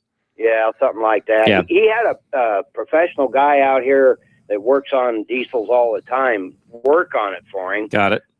And he did put some different injectors on it. Okay. So I don't know. Okay. I'll just tell him. I can help him out with that. Improvements along the line. Yeah, we can help. Yep, we'd love to. Okay. All right, well, Wayne. Thank you, John. You I betcha. appreciate your time. You likewise. Appreciate it very much. Thanks for the phone call. Let's take a quick break, guys. Jim and Don, hang tight. Don't go away. We got one line open, 303-477-5600. And we'll be right back here on Drive Radio, KLZ 560.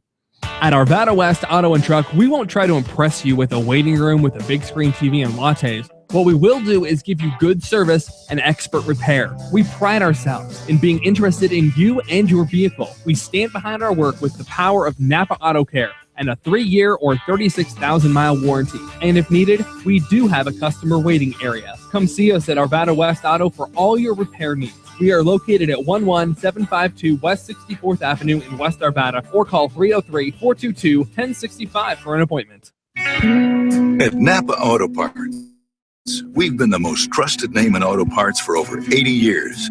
Probably because we've never stopped looking for ways to make the great parts we sell even better. It's a commitment to quality you'll find in every one of our 310,000 parts. From the bacteria-killing surface on our cabin air filters, to the patented damping mechanism on our drive-align belt tensioners, to our revolutionary new Adaptive One brakes. And Napa parts are covered by a warranty that's good at any of our 6,000 Napa Auto Parts stores nationwide. Yeah, maybe you don't get this at your average auto parts store, but at Napa, we've spent the last 80 years making sure we were anything but average. To find the Napa Auto Parts store nearest you, go to NapaOnline.com. Napa, get the good stuff. With over 125 locations in Colorado, southern Wyoming, and western Nebraska, there's only one place to get the good stuff: Napa Auto Parts. This is Red Merrill for Phoenix Weaponry. Phoenix Weaponry is a weapon manufacturer that services the firearm enthusiast. From precision ARs to suppressors, Phoenix Weaponry can make your dreams come true. Phoenix Weaponry is a full-service gun shop that offers gunsmithing, coating, and modifications to your own weapon. Phoenix Weaponry, family-owned and operated right here in Colorado. If you can dream it, Phoenix Weaponry can build it. Call today, 720-340-2496. Again, that's 720-340-2496. Or visit their website, phoenixweaponry.com. Mention Sportsman of Colorado and receive 10% off your custom-built weapon. Reliability.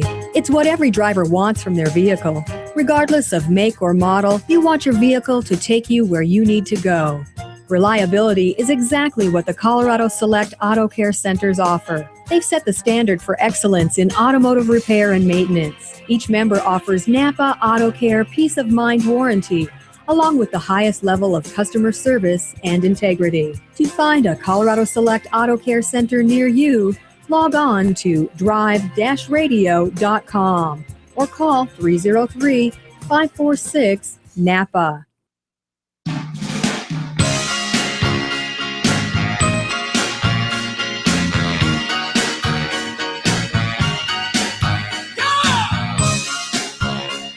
Terrence, what are you doing to me here?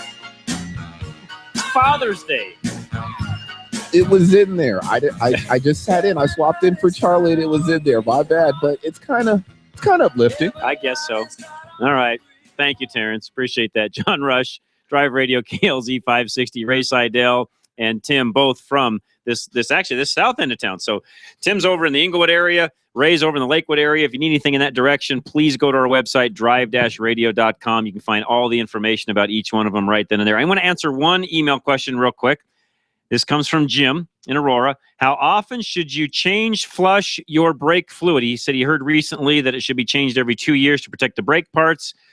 That's probably a little too often, Jim. I would say on a 2004 Chevy Impala. Guys, what are you thinking? 50, 60K mileage-wise? Yeah, we like to actually test it for moisture, get an idea. That's kind of where we use. But yeah, I would say in that 50,000 would be good. But you really don't need to go every 2 years. If there's not any moisture in it, the fluid should be okay.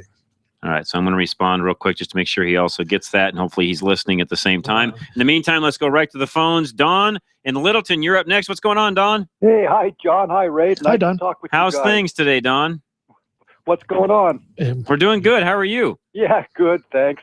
Hey, we're interested in buying a new car, kind of like that Honda HR-V. Okay. What have you heard about them, John? I've not driven an HR-V yet, so I don't know. I mean, the other Hondas that I've driven, they built some great products. Of course, Acura being the high-end Honda, same thing, great products.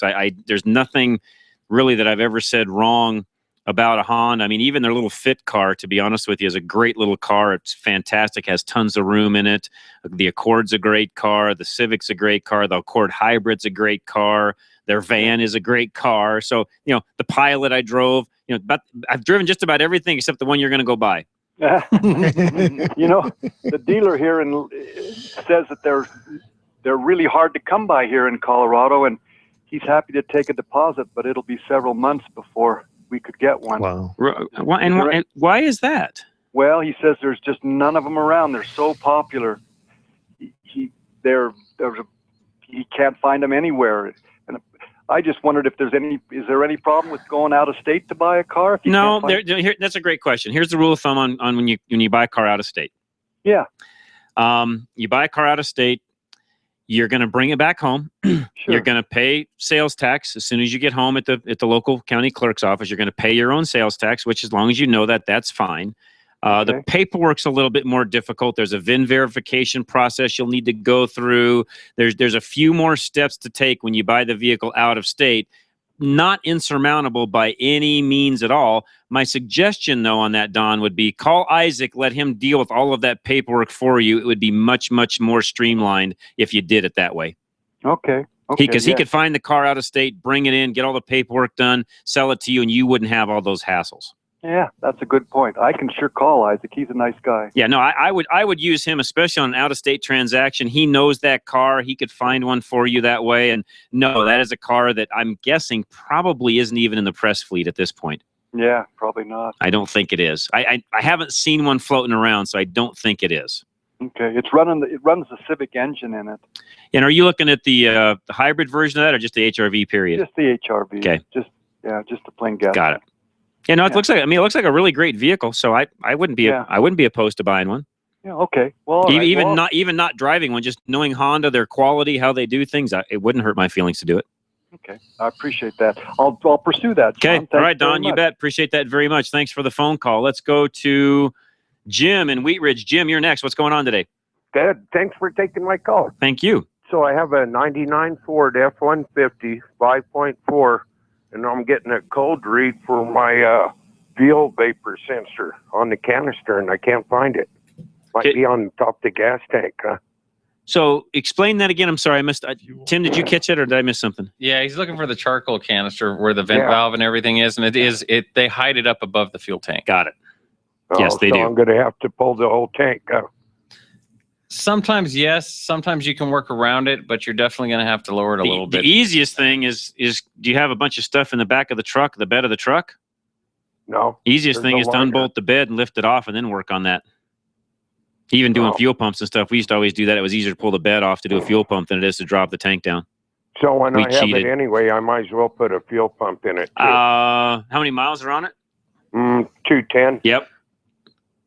Pull the tank or pull the bed, do the pump, get the canister fixed, do all at the same time. That's how I would do it. Yeah. And it's easier. And I'm not lying. It only takes 3-4 guys to yank the bed off, and you don't have to take it all the way off. You just slide it back enough to where you can get to all that access area above the tank.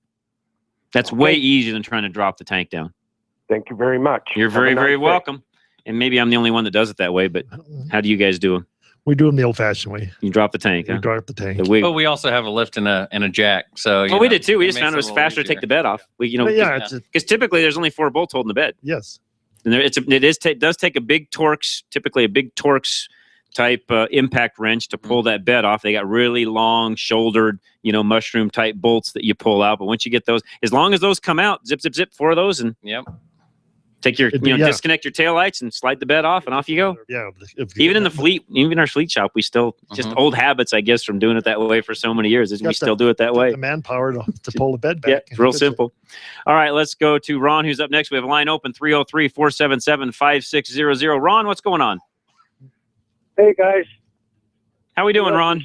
Listening to you all morning on my mail route out here in Colorado, eastern Colorado. Well, thank you. We appreciate that.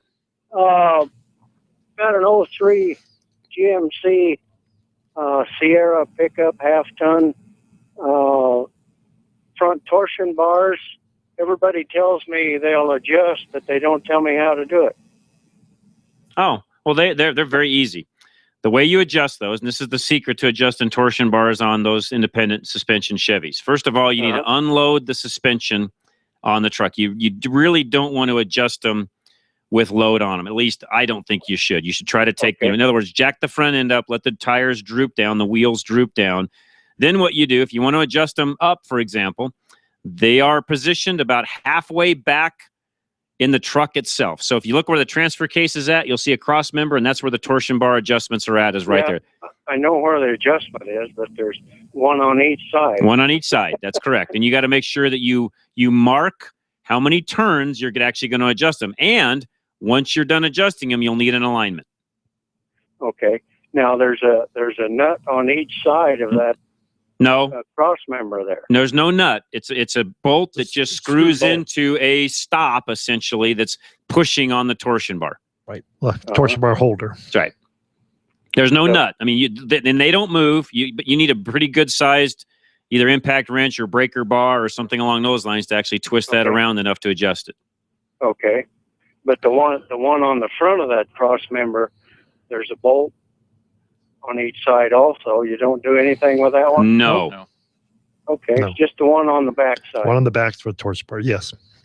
And to do it up, you turn them clockwise? Correct. Yeah. Okay. Correct. And yeah, so if you think they're sagging just a tad, but honestly, here's what I would do if it were me.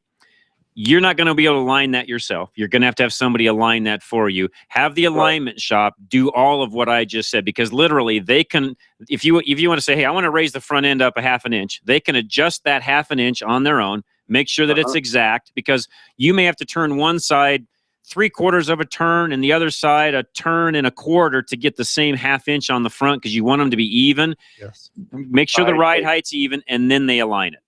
I see. And they can also check the correct ride height. Exactly. Okay. Pretty rough on the mail route out here in these. I bet it is. Yeah. How many miles do you have on that truck, Ron? Oh, let's see, 246.7. I figured it was up there. Yeah, it does. I put about 130 on every day. Yep. 6 days a week. Well, thank you for your service and for what you do for your work. We need that. Hey, side note, guys, a couple of months ago, I called you and asked you who worked, rebuild a Volkswagen. Yep. Oh, I think we lost Ron. Ron, are you still there? Oh, Ron, we lost you. If you're still listening, you must have went into a hole or something out in eastern Colorado. Call us back. We'll have you back on. We got lines open, 303-477-5600. One segment left of Drive Radio. Again, Tim from Tilden's over in the Inglewood area is with us, and Ray Seidel from Four Seasons. And, of course, Larry Unger, who's been from Larry's Automotive and Transmission, has been with us all day long on the other side of the glass. We'll be right back. Don't go away. John Rush Drive Radio, KLZ 560. Reliability. It's what every driver wants from their vehicle. Regardless of make or model, you want your vehicle to take you where you need to go. Reliability is exactly what the Colorado Select Auto Care Centers offer. They've set the standard for excellence in automotive repair and maintenance. Each member offers Napa Auto Care Peace of Mind warranty, along with the highest level of customer service and integrity. To find a Colorado Select Auto Care Center near you, log on to drive-radio.com or call 303-546-NAPA. We've all been there. You're under the hood and suddenly realize you don't have the parts you need. Or even worse, you don't know what parts you need. Well, at Napa Auto Parts, we have ASE certified parts specialists that'll make sure you find that right part. One covered by a warranty good at any one of 6,000 Napa locations. Yeah, finding the right part might not be easy, but fortunately, finding the right part store is. Go to NapaOnline.com for the location nearest you. Napa, get the good stuff. This is Tilden Total Car Care, where life is about helping as many people as you can, as fast as you can. A customer came in, single mom. Her car was curb checked by her son, and he just destroyed the front end of this poor car. It's the only car in the family. She's at $1,725 was the original estimate.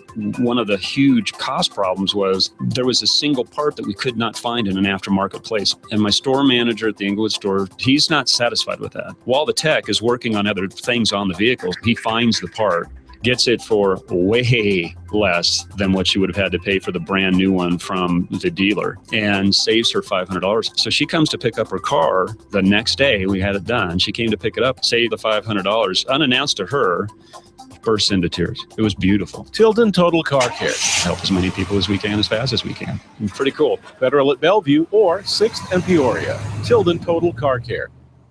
Word of mouth is a great way to find professional references, but choosing an auto technician, it's one of those exceptions, unless that referral comes from another auto technician. Think about that for a moment. A referral from one competitor to another. Every Colorado Select Auto Care Center offers the industry-leading 3-year, 36,000-mile warranty on every repair. The dealerships can't even match that. Find a Colorado Select Master Technician near you at coloradoselect.org. The two most critical and complicated components of your vehicle are the engine and the transmission. The engine makes it run, and the transmission makes it go.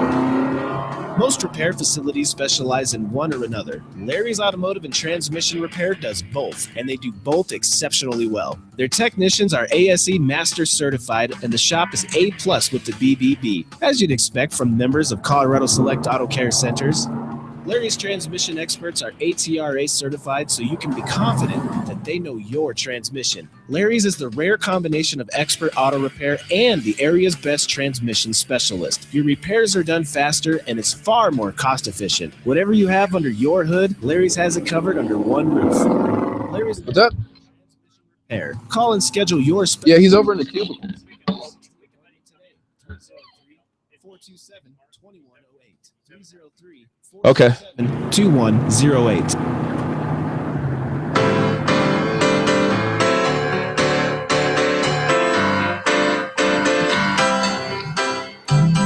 John Rush Drive Radio, KLZ 560, and now Charlie Grimes is our engineer. He's back in. So Terrence switched out. Charlie's back. Larry's still there. We got lines open, 303-477-5600. Let's go to Randy. You've been holding the longest. What's going on, Randy? Hey, I got a quick and easy question for you guys. I just want to know, will you notice a sudden and very noticeable decrease in performance when it's time to change your spark plugs? Not necessarily, no. In fact, it's typically something that happens over time. In other words, it's like when the shocks go bad on your car. You really don't notice from one day to the next that the shocks are wearing out. They are. In fact, every time you drive your car, those components are wearing. So over time, pretty soon, it's kind of like old age. Pretty soon, getting out of bed in the mornings isn't really as easy as it used to be. And it's not like it comes on all at once. It's just kind of this gradual thing. Oh, the spark plug's wearing out, or it's exactly the same situation. Why were you looking at me? And I'm looking at myself. Well, I've noticed this past year that it's getting a little bit harder for me to get out of bed. So. Yeah. Well, on the spark plugs, on a note there, as the spark plugs wear, the gap gets actually bigger. So you're getting a longer spark. Just all the components have to work harder to make that spark. That the spark itself is probably hotter than it actually was originally, but to Ray's point, you're working everything else harder. So putting spark plugs in, it's not like the old days when we tuned a car up and you noticed a substantial difference in how the car performed. In today's world, you may not notice anything different when it pulls out of the shop. Correct. Well, the biggest thing that I notice is when I press on the gas to accelerate, like the Colorado Boulevard on-ramp west on I-70. That's a very short on-ramp, and you got to get out of it. Man, I tell you, it just don't have the momentum that it used to have anymore. Got it. And that could be a number of things. That could be fuel filters, could be injectors that need clean, top-end engine cleaning, things like that. That probably has as much to do with your problem as spark plugs do. Well, I replaced fuel filter last year, and I put a can of 44K in the gas tank once a year. Okay. So, What are you driving, by the way, Randy? 97 Toyota Previa with 254,000 miles on it. Some of that could just be age also. Yeah, gummed up throttle bodies cause that a lot too. Yeah. Gummed up throttle body, it's 254, compression won't be as high today as it was at 154,000, for example. Not to say the cars wore out, it's just not what it used to be. Yeah, no, it's not wore out. It's just a little slower than it used to be. There you go. Yep. Okay, thanks, guys. You're very welcome, Randy. Appreciate that very much. Let's go to Scott, who's next in Platteville. What's going on, Scott? Hey, John. Hey, I got some plugs from that 97 Ford with the 460 in it. Okay. And it's another spark plug question. On the gap on that, on Ford, it says, on the sticker, it says 42 to 46 gap. Right. What's the best gap to put that at? Is it go smaller or wider if you can? Wider if it'll run okay. Yeah. Or I usually go dead center. Yeah, 43, 44. Right in the middle. Yep. So 44 is about okay. Yep. That way it's both ends Halfways. are covered. But like John said, it'll run the wider end. You're going to need a little hotter spark. A little harder spark, which on a truck never hurts anything. Okay. All right, I'll set them at 44 again. I thought I'd double check. Yep. Okay. No, good question. All righty. Thank you very much. You betcha, Scott. Appreciate that very much. All right, we can probably take one or two more calls before the end of the show. 303-477-5600. Question came in. Ryan, one of our faithful listeners, wanted to know, have I noticed poor visibility and or blind spots on vehicles with more sloped windshields? And I would have to say that typically speaking, no, but it depends on the vehicle. Yeah. Some of them get such a slope that then you end up with sort of these blind spots where the A-pillar is, because it gets kind of so wide coming down. Instead of being, more up and down in your line of sight, it's kind of angled into your line of sight. It's hard to explain this on the radio without... I'm doing pictures for you guys on YouTube. You can see this. So I'm actually describing this with my hands, which radio, it's hard to see that. But you guys get where I'm coming from. As it gets more horizontal instead of vertical, you can end up with some blind spots on some of those. But frankly, once you drive them for a few days... it really gets to the point where I don't really notice it, and it's really not a big deal. Where I notice more of the blind spots is where certain manufacturers do things kind of from the back of your head rearward. Yeah. That's where more of my blind spots kind of come into play. For example, and they don't sell these anymore, but the redesigned Toyota FJ40, or they call them Toyota Land Cruisers, the new design Land Cruiser. Those have a tremendous blind spot right behind your head. I mean, huge. I mean, you literally better be paying attention driving that car, because when you turn around and look, you're not going to see anything there, because that big, huge B-pillar, which is about a foot wide, literally is right next to you. So I've noticed more kind of what's behind me rather than what's in front of me. Is that the right way to describe that, guys? Yeah, I agree. Yeah, and mainly it's the pillars. That's where I get a blind Pillars spot. kind of get in the way. All right, one last call. John, I think you're next. What's going on today? I've got a 98 Dodge 1500. Okay. It's got the, was that a 5.9 engine in it? Yes. And the automatic transmission. Okay. If I'm going along just under light load and I let up, the engine speeds up about 200 or 300 RPMs, kind of like it goes into neutral. Okay. And then if I step back on it, I have to raise it up like 300 RPMs before it'll re-engage. You get transmission going out? Sounds like it could be. Yeah. Yes, Okay. that would be my first guess. Is there anything I could do, like flushing it or anything like that? I doubt it. And you just talked to Larry up at Larry's Automotive and Transmission on the other side of the glass, and you're in North Glen. I'd probably run it by him, have Jeff or Larry actually drive it and determine, what's it actually doing when you drive it, and really give you a better indication at that point. I'm doubting any kind of a fluid flush is going to help that, but you really won't know until somebody that with an expert ear, expert feel can drive it.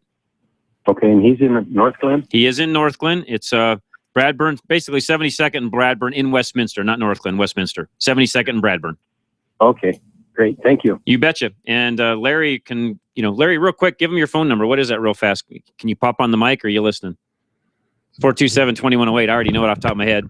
427-2108. There you go. 303-42. I should know this by now. I say it every day. 303-427-2108. That's Larry and Larry's Automotive and Transmission over in the Westminster area. And real quick, before I let Scott on to talk about what's coming up next, Ray, give out your phone number over in Lakewood real quick in case anybody needs to come see you. It's 303-986-5202. And you are at? 1801 South Wadsworth Boulevard, basically 2 blocks north of Jewel and Wadsworth. Great. Tim? 303-797-7977. And we're at 4912 South Federal, just about a block north of Bellevue. Got it. That's your location, and your other location is where? It is.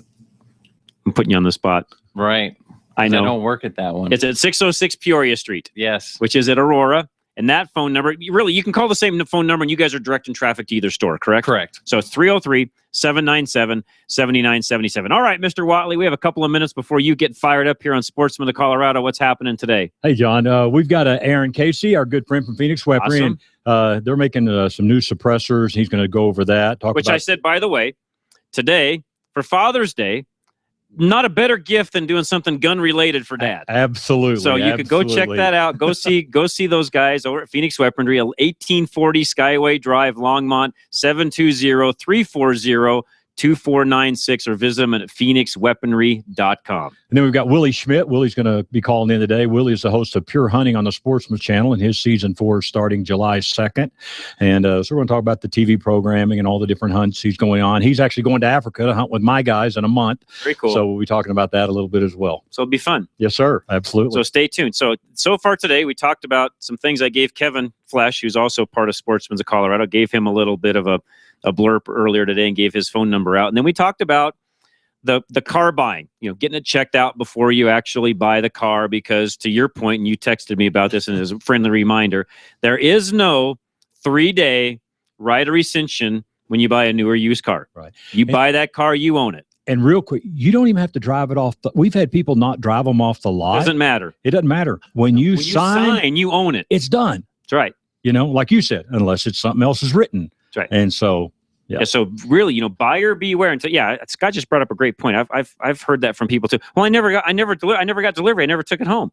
So you owned it. Mm-hmm. It's like going to the closing of your house and never moving in. You still own the house. When you leave the title company, and you've got those papers in your hand that you just signed off on, guess what? You own that home. Yes, it doesn't sir. matter if you ever set foot in it. You own it.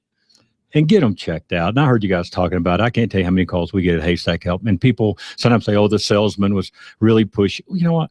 And again, I know the gun thing's a whole bit. So when I say nobody's holding a gun to your head, I mean that in a, right. But I mean, I haven't seen any guns laying around salespeople dead. Just you can get up leave. and walk out, leave. Right. And if they resist, then you call the cops. Yeah. I'm being held prisoner in the dealership. I want to leave. Exactly, I mean, that's not going to happen. To Scott's point, you just get up and leave if it's not going well. It's not that big of a deal. Yeah. And so get them checked out. Pay the $100, $125, $150, whatever, with the Colorado Select guys. Get them checked out. That's right. And That's it gives right. you a good bargaining That's power. exactly right. Save you from making a mistake. That's exactly right. All right. Ray Seidel from Four Seasons, thanks so much for joining us. Tim from Tilden's, again, thanks so much for joining us. First time, by the way, fantastic. Thanks for You're having like me. an old pro. You did fantastic. Larry Younger, other side of the glass, thank you so much for all you do each and every week and the tips he gives me and all the different things Larry helps me with all week long. I do appreciate that very, very much. Charlie Grimes, the engineer for today. And again, this has been Drive Radio. Sportsman of Colorado is up next, and I will be back for Rush to Reason on Monday at 3. Happy Father's Day. You guys have a great weekend. I'll see you then. God bless. Take care. Drive Radio, KLZ 560. Wasting all my time. 'Cause when you're standing oh so near. Still haven't had enough?